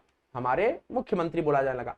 फिर उसके बाद से संपूर्णानंद बने। अच्छा, यहाँ पे और आपको थोड़ा दिख कम रहा होगा, यहाँ पे देखेंगे तो दिखेंगे। तो सबसे पहले हमारे जो मुख्यमंत्री गोविंद बल्लभ पंत, ठीक है, यहाँ पर आप देख पाएंगे ये 1950 से 52 तक।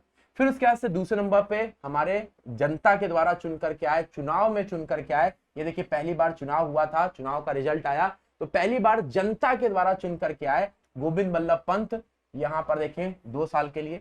फिर संपूर्णानंद जी यहाँ पर देखेंगे तो ये 28 दिसंबर 1954 से 53 तक।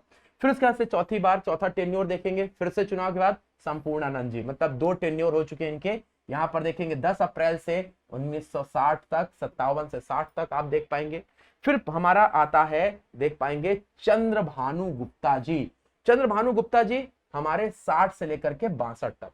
उत्तर प्रदेश की राजनीति में इतना ज्यादा उथल पुथल है कि कोई 5 वर्ष का टेन्योर सर्व करने से पहले ही चंद्रभानु गुप्ता जी फिर से चुनाव लड़ते, और फिर से जो आप यहाँ पर देखेंगे चंद्रभानु गुप्ता जी 62 से लेकर के 63 तक, यहाँ पर हमारे वापस से इनका टेन्योर आगे बढ़ता है। पूरे हमारे इंडिया की, ये यूपी की नहीं, पूरे इंडिया की और यूपी की भी पहली महिला मुख्यमंत्री, फीमेल हमारी जो है वो मुख्यमंत्री के तौर पर चुनी गई। 7वें नंबर के सीएम के तौर पर शपथ लेने वाली सुचेता कृपलानी, है ना। सुचेता कृपलानी ये पहली इंडिया की ही नहीं, यूपी की ही नहीं, पूरे इंडिया की पहली महिला हमारी क्या थी? सीएम थी।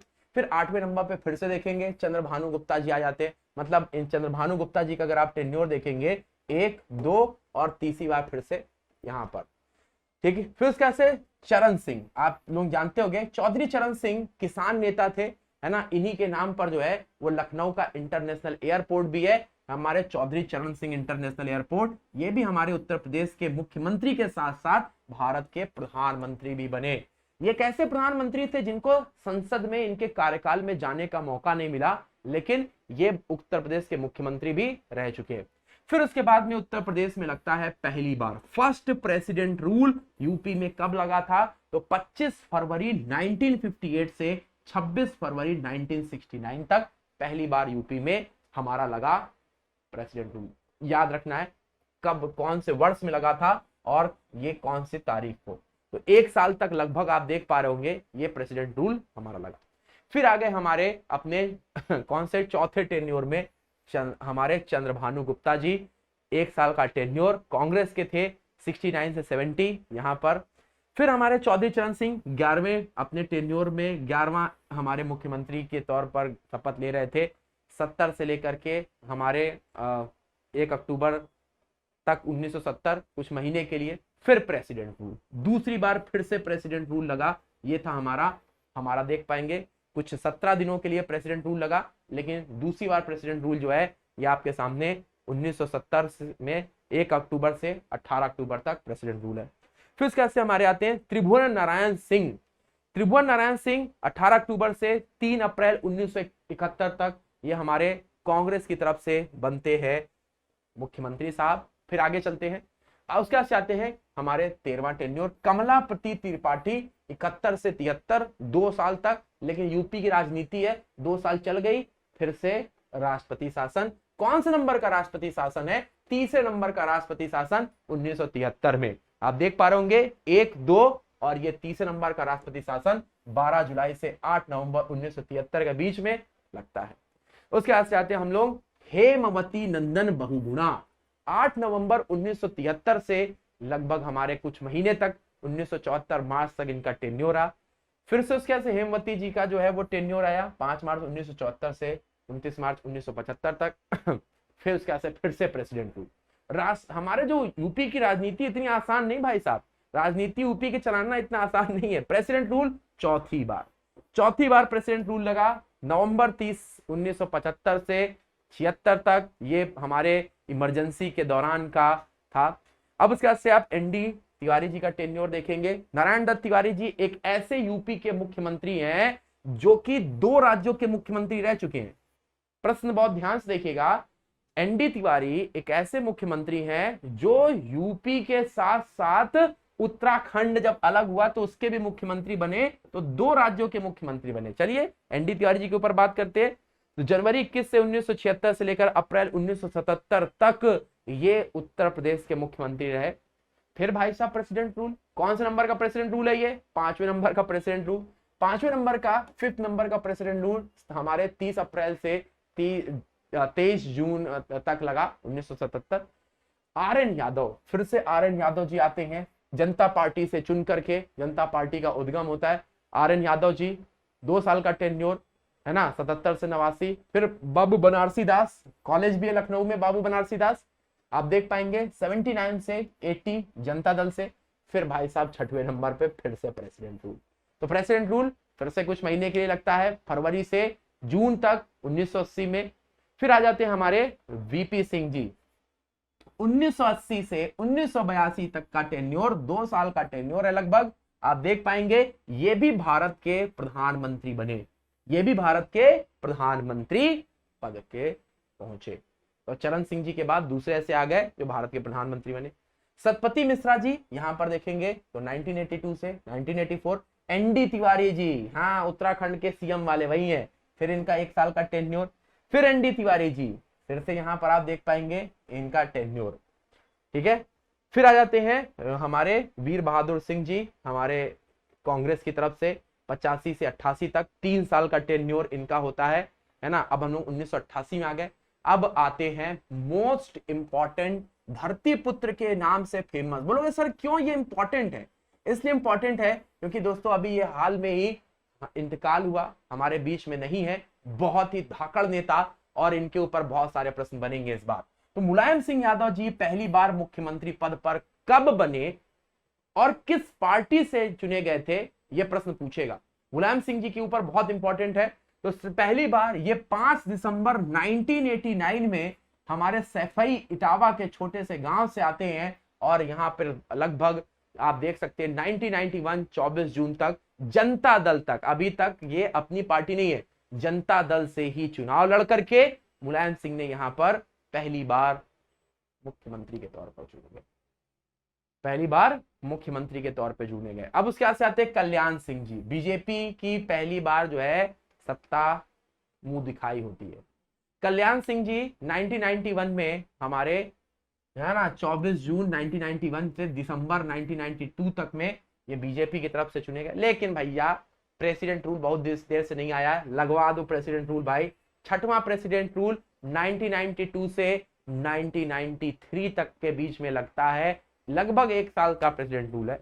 फिर मुलायम सिंह, इस बार तो मुलायम सिंह है लेकिन अपनी पार्टी समाजवादी पार्टी के साथ, तो जनता दल से पहली बार चुने गए। लेकिन 1993 से 1995 के बीच में जब आए, इस बार अपनी पार्टी थी समाजवादी पार्टी के साथ। मुलायम सिंह जी का दूसरा टेन्योर। लेकिन अब आती हैं मायावती जी, तो यूपी की हमारी मुख्यमंत्री, बहुजन समाजवादी पार्टी। अगर आप ये वाली स्लाइड्स देखेंगे तो अब ये हमारा जो उत्तर प्रदेश है वो आधुनिक उत्तर प्रदेश की तरफ शिफ्ट हो रहा था, है ना। मुलायम सिंह जी, मायावती जी, यही कल्याण सिंह जी, ये हमारे आधुनिक नेताओं के तौर पे आप इनको देख पाएंगे।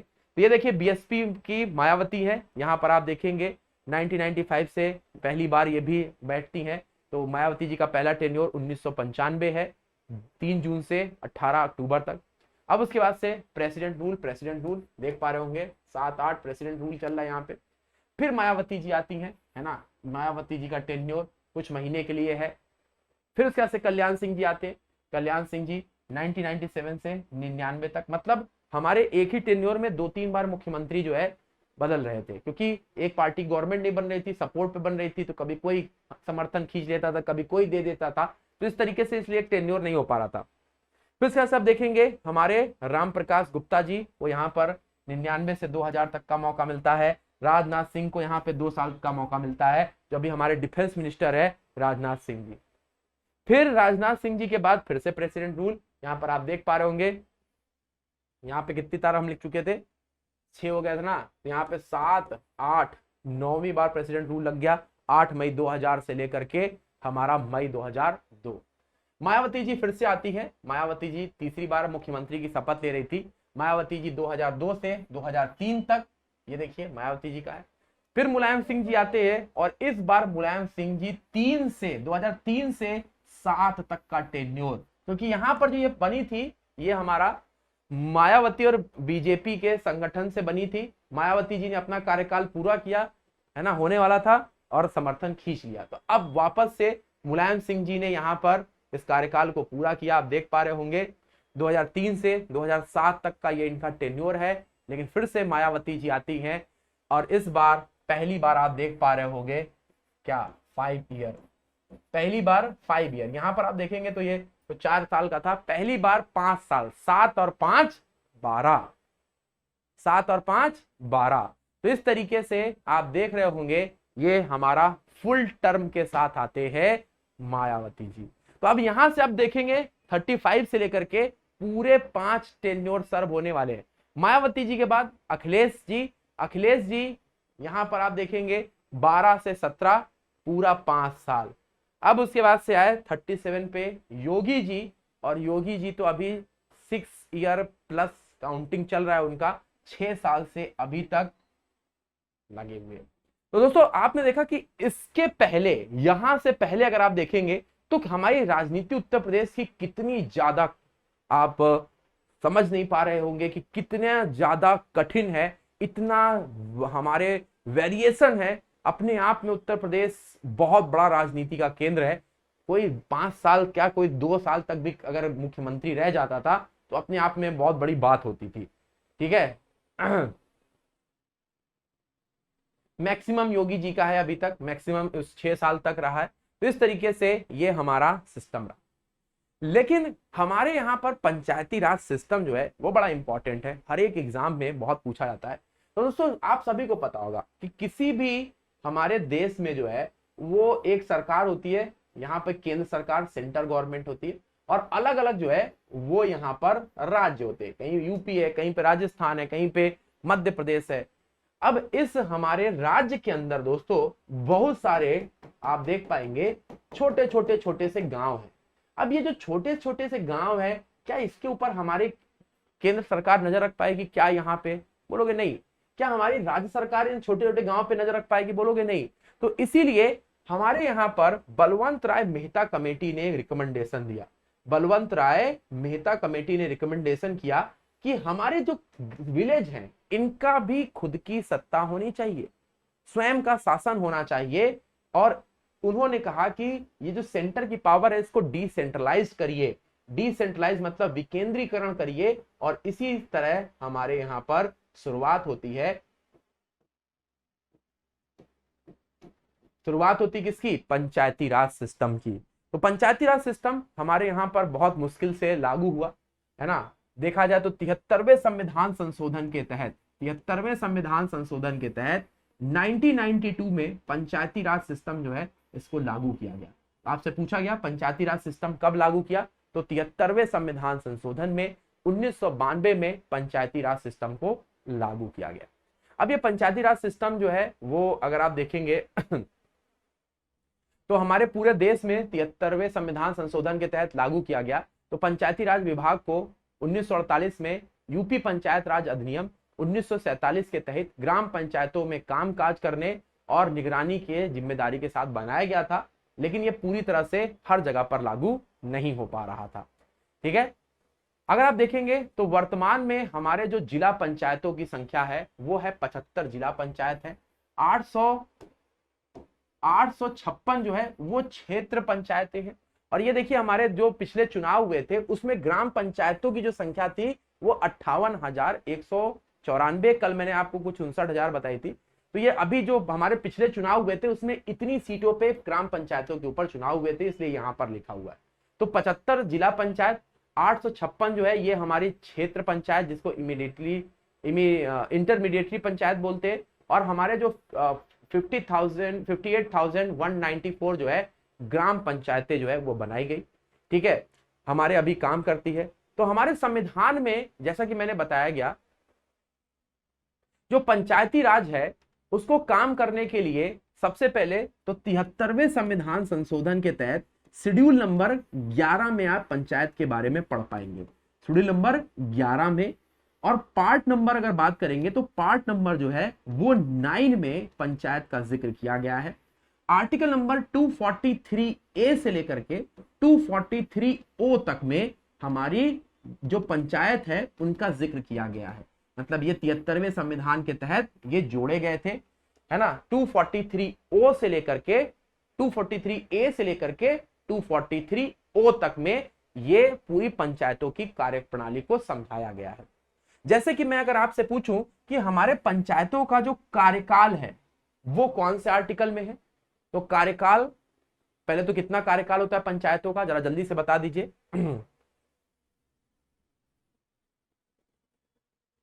5 साल। तो देखिए 5 साल 5 इयर्स होता है, तो 243 इयर्स को आप इस तरीके से लिख दीजिए। ये देखिए 243 इयर्स कार्यकाल। ठीक है, अब हमारे यहां पर जो पंचायतें होती हैं उसमें हमारा जो देखेंगे तो रिजर्वेशन होता है ना। महिलाओं के लिए 50% सीटें हमारे मैक्सिमम, नहीं तो 1/3 हर राज्य में रिजर्व होनी चाहिए। तो जितने भी ग्राम पंचायत है उसमें 50% महिलाओं के लिए आरक्षण है। तो रिजर्वेशन का जो कॉन्सेप्ट है वो कौन से आर्टिकल में है, तो हमारे यहाँ पर भी जो हमारी ग्राम पंचायत है वो भी रिजर्व्ड है ना, वो भी रिजर्व है महिला के लिए। तो अचानक से रिजर्व हो गई तो हमारे यहाँ के एक बड़े कद्दावर नेता हैं, बाहुबली टाइप के, मुन्नू सिंह जी। तो मुन्नू सिंह जो है अब वो चुनाव लड़ते थे, बड़े दबंग टाइप के थे, पूरा बाहर का कामकाज देखते थे, लेकिन अचानक से जो है वो सीट महिला बदल गई। अब उनकी प्लानिंग तो थी यार पंचायत में खड़े होने की, लेकिन महिला सीट में हो गई तो अब उनको जो है वो अपनी वाइफ को खड़ा करना पड़ा। अब उनकी वाइफ को आज तक किसी ने देखा ही नहीं था, क्योंकि वो भैया अपने घर के अंदर इतना बड़ा सा घूंघट लेके रहती थी, है। मतलब मुन्नू सिंह जी बड़े स्ट्रिक्ट थे, अपनी वाइफ को एकदम बाहर नहीं निकलने दी, वो घूंघट लेके ही रहती थी। तो उनका नाम था चुनकी देवी, उनका नाम जो था वो चुनकी देवी था। तो उनका जो पोस्टर भी था ना वो ऐसे बना हुआ था, है, ऐसे महिला थी, मतलब चुनकी देवी, उनके भी घूंघट था, पूरा घूंघट लगा के फोटो।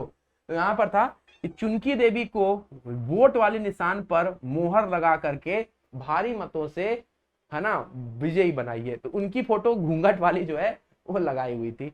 तो ये जो है रिजर्वेशन का जो कॉन्सेप्ट है, जिससे कि महिलाओं को, हमारे शेड्यूल कास्ट के लोगों को, ठीक है, बहुत सारे जो लोग हैं उनको यहाँ पर रिजर्वेशन दिया। तो मैंने इसको याद करने की ट्रिक बनाई, डी से डार्लिंग, क्योंकि डार्लिंग लोगों को यहाँ पर सीट मिलने लगी। तो 243 में महिलाओं के रिजर्वेशन, है ना, और हमारे जो शेड्यूल्ड कास्ट है इन सब के रिजर्वेशन के लिए 243 डी आप यहाँ पर देख पाएंगे। अब हमारे पंचायती राज के चुनाव को कौन करवाता है, तो हमारे इंडिया में जितने भी चुनाव होते हैं, चाहे वो राष्ट्रपति का हो, चाहे उपराष्ट्रपति का हो, चाहे लोकसभा का हो, राज्यसभा का हो, एमएलए का हो, एमएलसी का हो, सारे चुनाव कराती है हमारी, है ना। कौन कराता है, तो इलेक्शन कमीशन, चाहे राज्य विधानसभा का हो चाहे संसदीय का हो, सब चुनाव इलेक्शन कमीशन कराती है। लेकिन गांव गांव में घूम करके चुनाव कराना, शहर शहर में हमारे चुनाव को कराना बड़ा कठिन काम था। इसीलिए यहां पर 73वें संविधान संशोधन जो आपको 1992 दिसंबर में ये किया गया था और ये लागू इनेक्ट हुआ था 1 अप्रैल 1993 को। ये हमारे बताता है कि हमारे हर एक गांव में एक इलेक्शन कमीशन होना चाहिए। 243 के ये डिजिट भी आपको याद रखना है, के फॉर इलेक्शन कमीशन, के फॉर इलेक्शन कमीशन, के for election commission, D for reservation, E for year. ठीक है, अब हमारे यहां पर जो है वो जीत करके लोग आते हैं, तो यहां पर पंचायती राज के पास 29 ऐसे अलग अलग डिपार्टमेंट है, 29 ऐसे अलग अलग हमारे, जैसे पीने का पानी, स्वास्थ्य, है ना, स्कूल, तो ऐसे हमारे 29 ऐसे हमारे जो विषय है वो दिए गए, और वो बताया गया है जी में। 243 जी में 29 अलग अलग हमारे जो है वो सब्जेक्ट दिए गए, जो कि हम यहां पर 243 जी में पढ़ पाएंगे। समझ रहे हो कि नहीं? तो देखो मैं आपको इंपॉर्टेंट बात बता रहा हूं। 243 ई में क्या है? टेन्योर है, याद रखना, ये यही सबसे ज्यादा पूछे आते हैं। डी में क्या है? रिजर्वेशन है ना। के में क्या है? Election commission, state election commission है ना। जी में क्या है? हमारे जो पंचायती राज के डिपार्टमेंट लिस्ट है। अब इनको बात आती भाई, इनको जो है वो पैसा कौन देगा? इनको जो है पैसा कहां से आएगा? नल लगाने का है, हमारे जो देखा है कि तुम लोग पंचायत सीरियल देखा ही होगा, सोलर लाइट लगाने का। तो इनके लिए जैसे कि हमारे स्टेट्स को जो पैसा देता है वो देता है केंद्र सरकार, सेंटर जो है वो अलग अलग स्टेट्स को पैसा बांटता है, और उसके लिए आता है फाइनेंस कमीशन, फाइनेंस कमीशन होता है। उसी तरीके से सिमिलर उसी कॉन्सेप्ट पे हमारा आया state finance commission. State finance commission 243 हमारे एच और आई में फाइनेंस की बातें बताई गई कि भाई एक स्टेट फाइनेंस कमीशन होगा हर एक राज्य में, जो स्टेट के फंड को हमारे क्या करेगा? स्टेट के फंड को हर एक पंचायत में डिस्ट्रीब्यूट करेगा। तो इस तरीके से यहां पर आप देख पा रहे होंगे, ये इंपॉर्टेंट आर्टिकल्स हैं जो आप यहां पर देख पा रहे हैं, है ना। मैंने आपको यहां पर समझाने की कोशिश की है, याद कराने की कोशिश की है, ताकि आपको ये याद रहे और आप जो है यहां पर गलती ना करें। ये देखिए, राज्य वित्त आयोग के गठन और उसके कार्य। 243 आई में ये पंचायतों के लिए, मतलब हमारे ग्राम पंचायतों को, और ये म्युनिसिपल कॉर्पोरेशन, वाई जो है ये म्युनिसिपल कॉर्पोरेशंस को पैसा मिलेगा।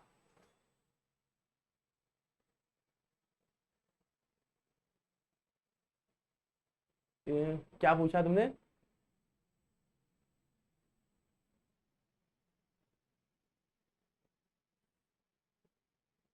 ये सारा पीपीटी आपको अपलोड तो हो जाता है दीपिका, ठीक है। चलिए, उत्तर प्रदेश में अब तक 5 बार जो है हमारा वित्त आयोग गठित हो चुका है ना। जैसे कि आप देख पा रहे होंगे, हमारे जो अभी वित्त आयोग है जो 2015 में गठित किया गया था, आनंद मिश्रा जी जो है वो उसके चेयरमैन बनाए गए थे। हमारे जो आनंद मिश्रा जी हैं वो हमारे चेयरमैन बनाए गए।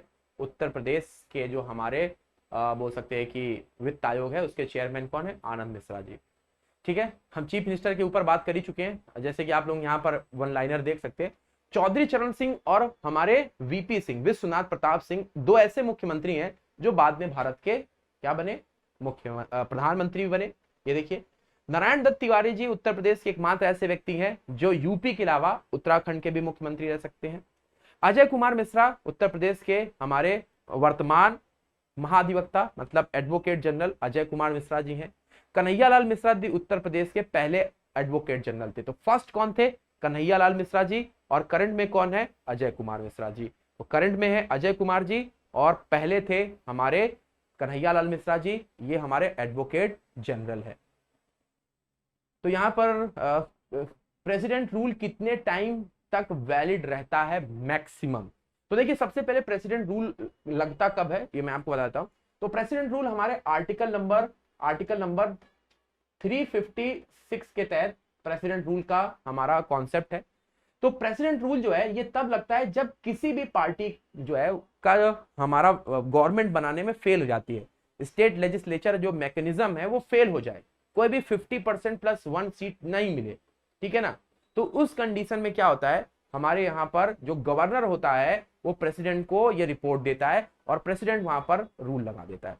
लेकिन प्रेसिडेंट रूल लगने के 2 महीने के अंदर, मतलब प्रेसिडेंट रूल लग गया, तो 2 मंथ्स के अंदर जो है ये क्या होना चाहिए हमारा, कहां पर जाकर के पार्लियामेंट के दोनों हाउसेस में ये अप्रूव होना चाहिए विथ स्पेशल मेजोरिटी। 2 महीने के अंदर अंदर, 2 महीने तक टेम्परेरी माना जाता है, मतलब 2 महीने अगर मान लो कि अगर उसके पहले ही किसी ने अपनी गवर्नमेंट बना ली 10 दिन में हट जाएगा। लेकिन अगर 2 महीने में ये पार्लियामेंट में अप्रूव हो गया, पार्लियामेंट के पास भी हमारे है टाइम, यूपी में आज प्रेसिडेंट ने लगाया प्रेसिडेंट रूल, तो उसको 2 महीने के अंदर यूपी गवर्नमेंट को क्या करना, सॉरी हमारी संसद को उसमें क्या करना पड़ेगा, अपना दोनों सदनों में 2/3 बहुमत के साथ उस प्रेसिडेंट रूल को अप्रूव करना पड़ेगा। अगर एक बार ये पार्लियामेंट में हो गया अप्रूव का इसके ऊपर ठप्पा लग गया, तो अब ये 6 महीने तक नहीं हटेगा। 6 महीने के बाद क्या होगा, 6 महीने के बाद ये अब हमारा 6 महीने के बाद वापस से रिव्यू किया जाएगा।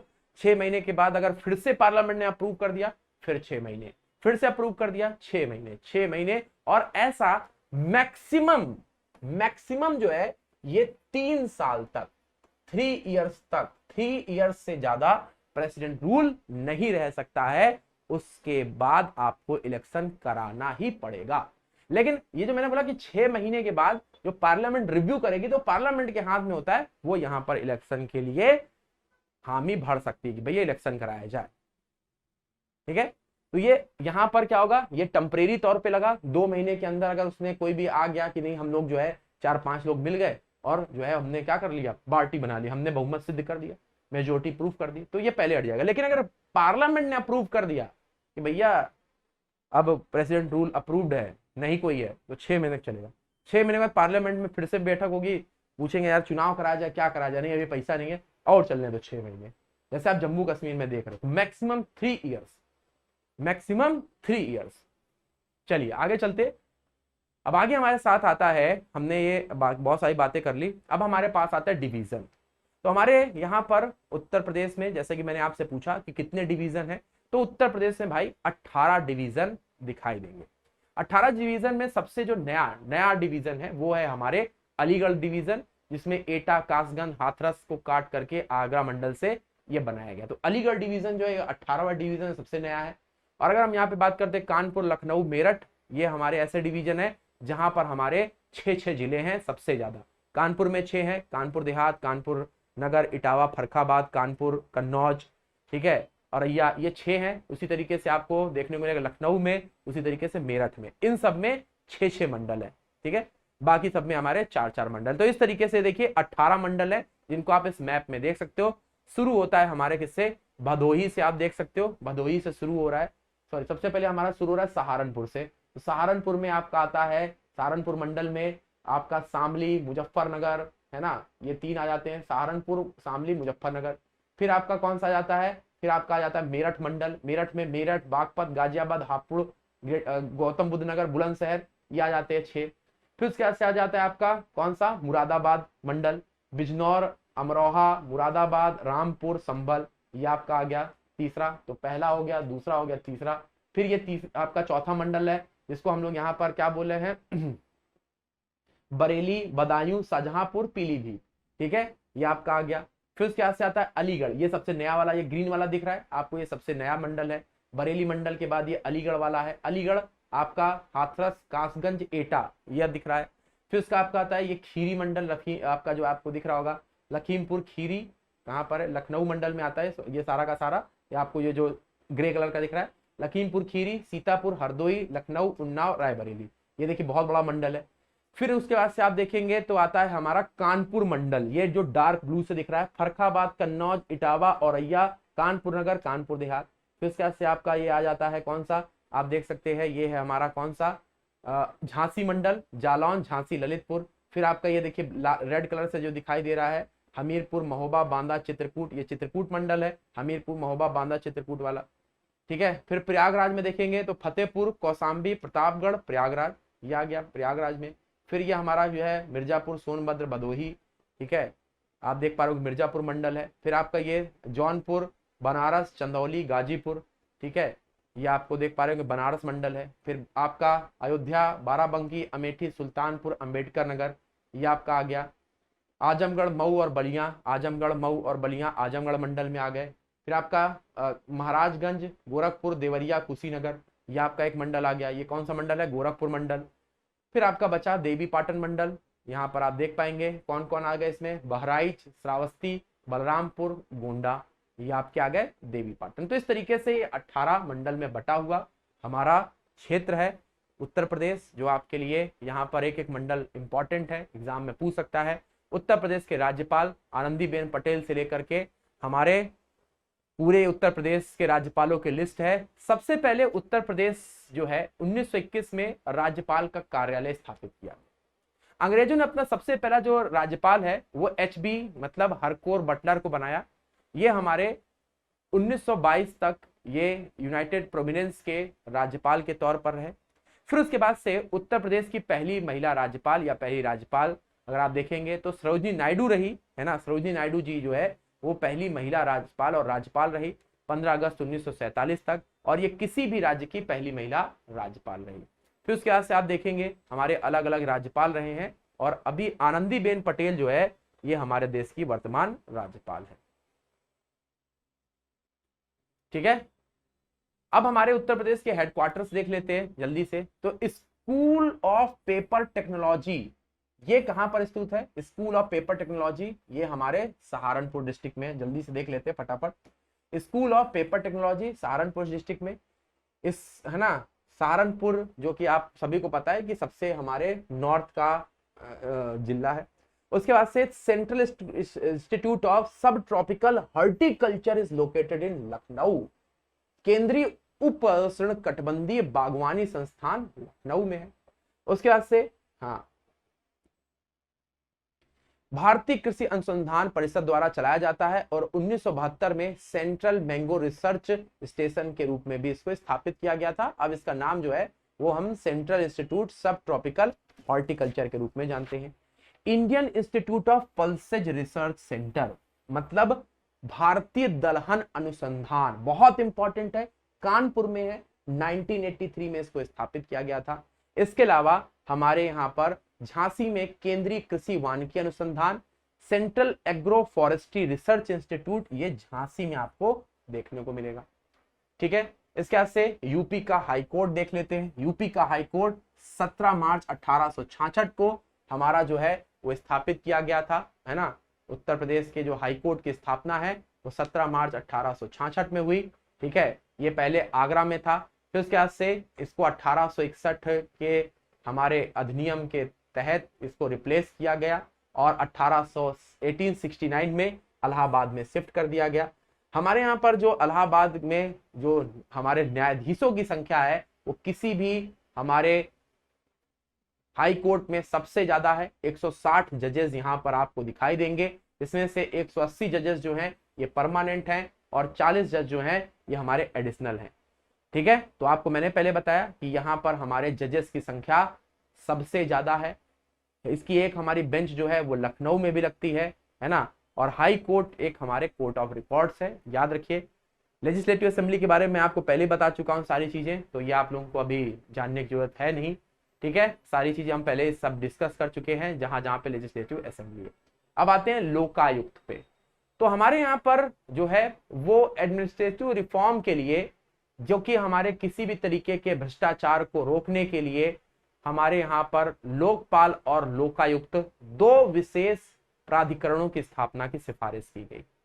ठीक है, हमारे दो जो हमारे बोल सकते हैं लोकपाल और लोकायुक्त दो विशेष जो प्राधिकरण है ये लिया गया। सबसे पहले ये हमारे जो कहां से लिया गया है, तो ये स्कैंडोवियाई संस्था से लोकपाल का कॉन्सेप्ट, मतलब ये स्वीडन से लिया गया है। बेसिकली लोकपाल जो है सबसे पहले स्वीडन में आया था, और फिर उसके बाद से ये लगातार हमारे इंडिया में इसकी मांग बढ़ी। तो लोकायुक्त संस्था का सर्वप्रथम इस्तेमाल हमारे कहां पर, लोकायुक्त संस्था का सबसे पहले इस्तेमाल 1971 में महाराष्ट्र में किया गया था। ठीक है, महाराष्ट्र ने सबसे पहले इस्तेमाल किया, और उत्तर प्रदेश में लोकायुक्त जो है वो 1975 में आया। 1975 में हमारे यहाँ पर लोकायुक्त लेकर के आए गए। ठीक है, तो यहां पर आप देखेंगे न्यायालय, महालेखाकार, उत्तर प्रदेश विधानमंडल, लोक सेवा आयोग, चुनाव आयोग, केंद्र सरकार, है ना, ये हमारे इन सभी को लोकायुक्त के दायरे से छूट दी गई थी। छूट दी गई है, मतलब ये जितने भी हमारे लिखे गए हैं, न्यायालय हो गए, सीएजी ऑफिसर हो गए, हमारे एमएलए हो गए, लोक सेवा आयोग हो गए, चुनाव आयोग है, इनको लोकायुक्त के मामलों से छूट दी गई है ना। ये हमारे लिए काफी इंपॉर्टेंट है। इसमें आते कौन है, तो गवर्नमेंट एम्प्लॉयज, जो सरकारी कर्मचारी हैं, विधायी संस्थाओं के जो हमारे सचिव हैं, वो सभी इसमें आते हैं। हमारे यहाँ पर जो उत्तर प्रदेश के लोकायुक्त का कार्यकाल होता है ये 6 साल का होता है ना।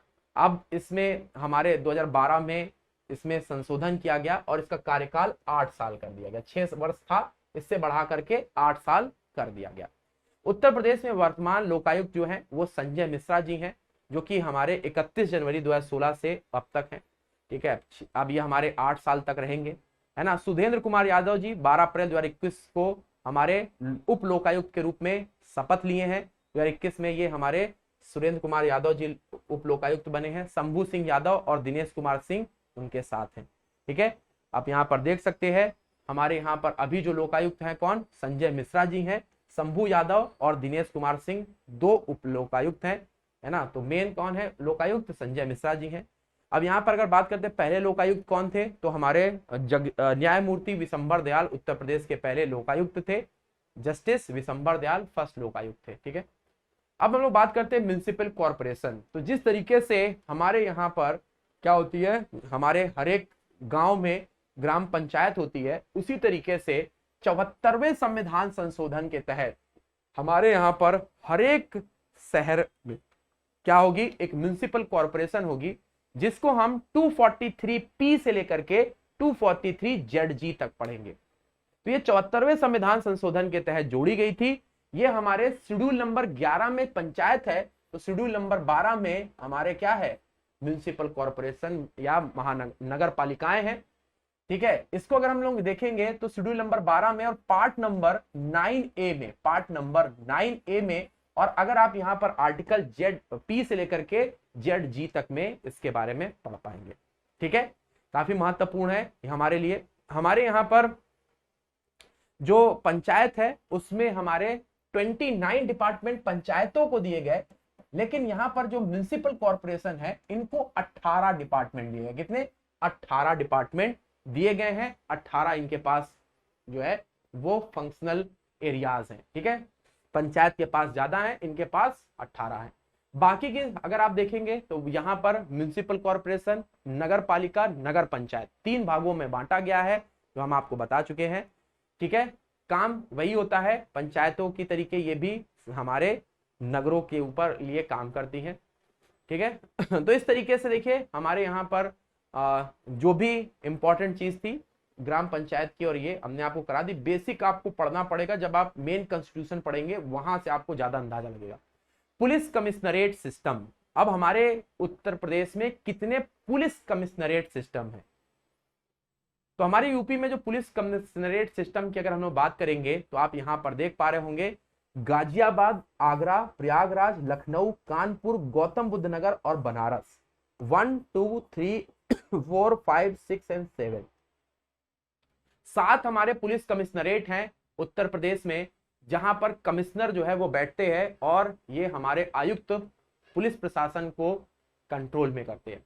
अब हमारे यहाँ के जो पुलिस पूरा का पूरा पुलिस को देखेंगे तो सबसे बड़ा जो अधिकारी होता है उसको हम लोग बोलते हैं DGP, director general of police. अभी ये पोस्ट में अभी थोड़ा सा खाली और भरने वाली काम चल रहा है। एडीजी मतलब additional director general of police, दूसरी सबसे बड़ी पोस्ट आती है। फिर आईजी साहब आ जाते हैं, इंस्पेक्टर जनरल ऑफ पुलिस। फिर डीआईजी साहब आ जाते हैं, deputy inspector general of police. फिर senior superintendent of police, SSP आते हैं। फिर उसके बाद से deputy additional superintendent of police, उसके बाद से आते हैं हमारे कमिश्नर ऑफ पुलिस सीपी, फिर स्पेशल कमिश्नर ऑफ पुलिस, फिर joint commissioner of joint CP बोलते हैं। ठीक है, उसी तरीके से हमारे आते हैं एडिशनल कमिश्नर ऑफ पुलिस, फिर आते हैं DCP, deputy commissioner of police, और फिर उसके बाद से असिस्टेंट कमिश्नर ऑफ पुलिस। तो ये हमारे जो है कमिश्नरेट हैं और ये स्टेट वाइज हैं। तो ये देखिए स्टेट में जो एरिया के अकॉर्डिंग डिवीजन होता है वो ऐसे होता है, और कमिश्नरेट में कुछ इस तरीके से होता है। ठीक है, कमिश्नरेट जो होती है जो एक पर्टिकुलर कमिश्न एरिया है कमिश्नरेट का, जैसे कि कानपुर में कानपुर का जो कमिश्नरी होगी उसमें सबसे पहले हमारे कमिश्नर ऑफ पुलिस होंगे, फिर स्पेशल कमिश्नर ऑफ पुलिस आ जाएंगे, फिर हमारे ज्वाइंट, तो इस तरीके से कमिश्नरेट में इस तरीके से डिवीजन होता है। और स्टेट में पूरे, अगर हम पूरे स्टेट की बात करेंगे, है ना, उसमें इस तरीके का डिवीजन आप देख पाएंगे। ठीक है, अब हम लोग सीट ऑफ राज्यसभा की बात करते हैं। तो हमने आपको कल भी बताया था कि हमारे यहाँ पर लोकसभा में 80 सीटें, राज्यसभा में 31 सीटें हैं। ठीक है, स्टेट डिजास्टर मैनेजमेंट अथॉरिटी, अगर किसी भी तरीके का हमारे उत्तर प्रदेश में कोई डिजास्टर आ जाए, चाहे वो आंधी तूफान, है ना, या भूकंप, किसी भी तरीके का आ जाए, तो हमारे यहाँ पर एक डिजास्टर मैनेजमेंट के तहत एक स्टेट डिजास्टर अथॉरिटी बनाया गया, जिसको हम लोग SDMA बोलते हैं। ठीक है, इसमें एक अध्यक्ष और अन्य सदस्य होते हैं जो 9 से अधिक नहीं हो सकते, कम भले हो सकते लेकिन अधिक नहीं हो सकते। राज्य के मुख्यमंत्री जो है वो इसके हमारे चेयरमैन होते हैं। तो SDMA जो स्टेट डिजास्टर मैनेजमेंट अथॉरिटी है, उसके चेयरमैन हमेशा मुख्यमंत्री होंगे। ठीक है ना। अगर हम लोग यहाँ पर बात करेंगे, अन्य 8 सदस्य अधिक नहीं होंगे, मतलब अन्य सदस्य जो है मतलब उनको लेकर के 9 से अधिक नहीं होंगे और बाकी 8 से अधिक नहीं होंगे। ठीक है, तो जैसा मैंने आपको बता दिया कि ये हमारे 2005 के तहत किसी भी प्रकार की आपदा के लिए ये काम करेगा, जैसे कि आपको बता दिया कि ये रोकथाम करेंगे। तो अभी हमारे जो है उपाध्यक्ष, क्योंकि अध्यक्ष तो योगी आदित्यनाथ है, तो हमारे जो स्टेट डिजास्टर मैनेजमेंट अथॉरिटी है, इसके जो हमारे वाइस चेयरमैन है वो है अति विशिष्ट सेवा मेडल रिसिप्टेंट, इनका नाम है लेफ्टिनेंट जनरल राविंद्र प्रताप शाही। रविंद्र प्रताप शाही जो है वो हमारे स्टेट डिजास्टर मैनेजमेंट के वाइस चेयरमैन आपको दिखाई देंगे। चेयरमैन हमारे होंगे कौन? योगी आदित्यनाथ। अब हमारा स्टेट इलेक्शन कमिश्नर की बात करते हैं। जैसे मैंने आपको 243K के बारे में बताया था, ये राज्य में क्या कराएगा, हमारे जितने पर भी चुनाव हैं, पंचायत राज और निकाय चुनाव, सब यही कराएंगे। ठीक है, ये आपको याद रखना है ना, यही सारी बातें यहाँ पर लिखी हुई हैं। अब यहाँ पे आते हैं स्टेट माइनॉरिटी एक्ट। तो स्टेट माइनॉरिटी एक्ट अल्पसंख्यकों के हमारे इंटरेस्ट को मेंटेन रखने के लिए स्टेट माइनॉरिटी एक्ट बनाया गया था 1 जुलाई 1969 को। जितने भी अल्पसंख्यक है ये बनाया गया था। बाद में स्वर्गीय नसरुल्ला बेग ने जो है ये अल्पसंख्यक आयोग जो है इसके स्थापना की गई थी, इनकी अध्यक्षता में, मतलब एक कमेटी बनाई गई थी जिनका नाम था श्री नरसुल्ला बेग कमेटी, जिनकी अध्यक्षता में ये हमारी जो है स्टेट माइनॉरिटी कमीशन को बनाया गया था। ठीक है, तो हमारे यहाँ पर जो यूपी है वहां पे 6 रिलीजन है जिनको हमारे माइनॉरिटी में रखा जाता है। कौन कौन से वो हैं? Muslim, Sikh, Buddhism, Jainism, Parsi, Christian. तो ये 6 धर्म है जो आप यहाँ पर देख पाएंगे इस स्टेट माइनॉरिटी कमीशन के तहत, जो कि हमारे श्री नसरुल्ला बेग के तहत बनाया गया था 1969 में 1 जुलाई को, याद रखिएगा। और अभी की अगर हम लोग बात करें, हमारे जो चेयरमैन है वो है Ashfaq Saifi. Ashfaq Saifi is a current chairman of हमारे स्टेट माइनॉरिटी कमीशन। ठीक है,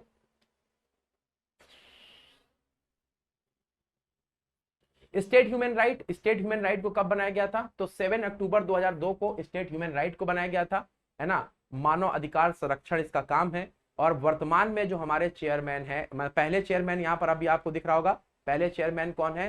तो फर्स्ट चेयरमैन वाज द हमारे justice AP Mishra. AP Mishra was the first chairman. और करंट में चेयरमैन कौन है? तो current chairman is the justice Balakrishnan Narayan. Balakrishna Narayan is the current chairman of state हमारे human right commission. State human right commission बना था 7 अक्टूबर 2002 को, याद रखिएगा। ठीक है, यहाँ पर आपको बताया गया है कि इनके जो सदस्य होते हैं 3 साल की अवधि होती है, या 70 साल की उम्र तक में ये हमारे काम करते हैं, याद रखिएगा। अभी इसलिए आपको ज्यादा नहीं बता रहे क्योंकि आपको सब मिक्स हो जाएगा। अब हमारा उत्तर प्रदेश सूचना आयोग इंफॉर्मेशन राइट टू इंफॉर्मेशन 2005 से ये भी काम कर रहा है, 14 सितंबर 2005 से काम कर रहा है। आप किसी भी प्रकार के अधिकार को यहाँ पर देख सकते हैं। हमारे यहाँ पर first chief election commissioner of state कौन थे? MA Khan first chief information commissioner बनाए गए थे, है ना। और बहुत इंपॉर्टेंट हो जाता है ये बॉडी, आप किसी भी प्रकार के जो है वो चीजों के बारे में बात कर सकते हैं इनसे। ठीक है, सूचना आयोग के बारे में। अब आते हैं हम लोग यहाँ पर उत्तर प्रदेश पब्लिक सर्विस कमीशन, बहुत इंपॉर्टेंट है, इसके ऊपर थोड़ा सा डिटेल में बात करेंगे। उत्तर प्रदेश पब्लिक सर्विस कमीशन, तो उत्तर Pradesh public service commission 1 April 1937 में बना था। यहां पर आपको देखना था, chairman of the member of state public service commission hold the tenure of 6 year और द एज ऑफ 62, 6 साल या 62 साल की उम्र तक इनको हम देख सकते हैं। हमारे यहां पर अगर देखेंगे तो state public service commission was appointed by the state government and they can remove by the president of India only.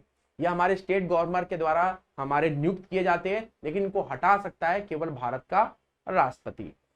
Uttar Pradesh public service commission came into existence on 1 April 1937। 1937 से ये काम कर रहा है। आपको पता है, recruiting the candidates in various services in state, अलग अलग हमारे जो कैंडिडेट्स हैं उनको अलग अलग सर्विसेज में रिक्रूट करना।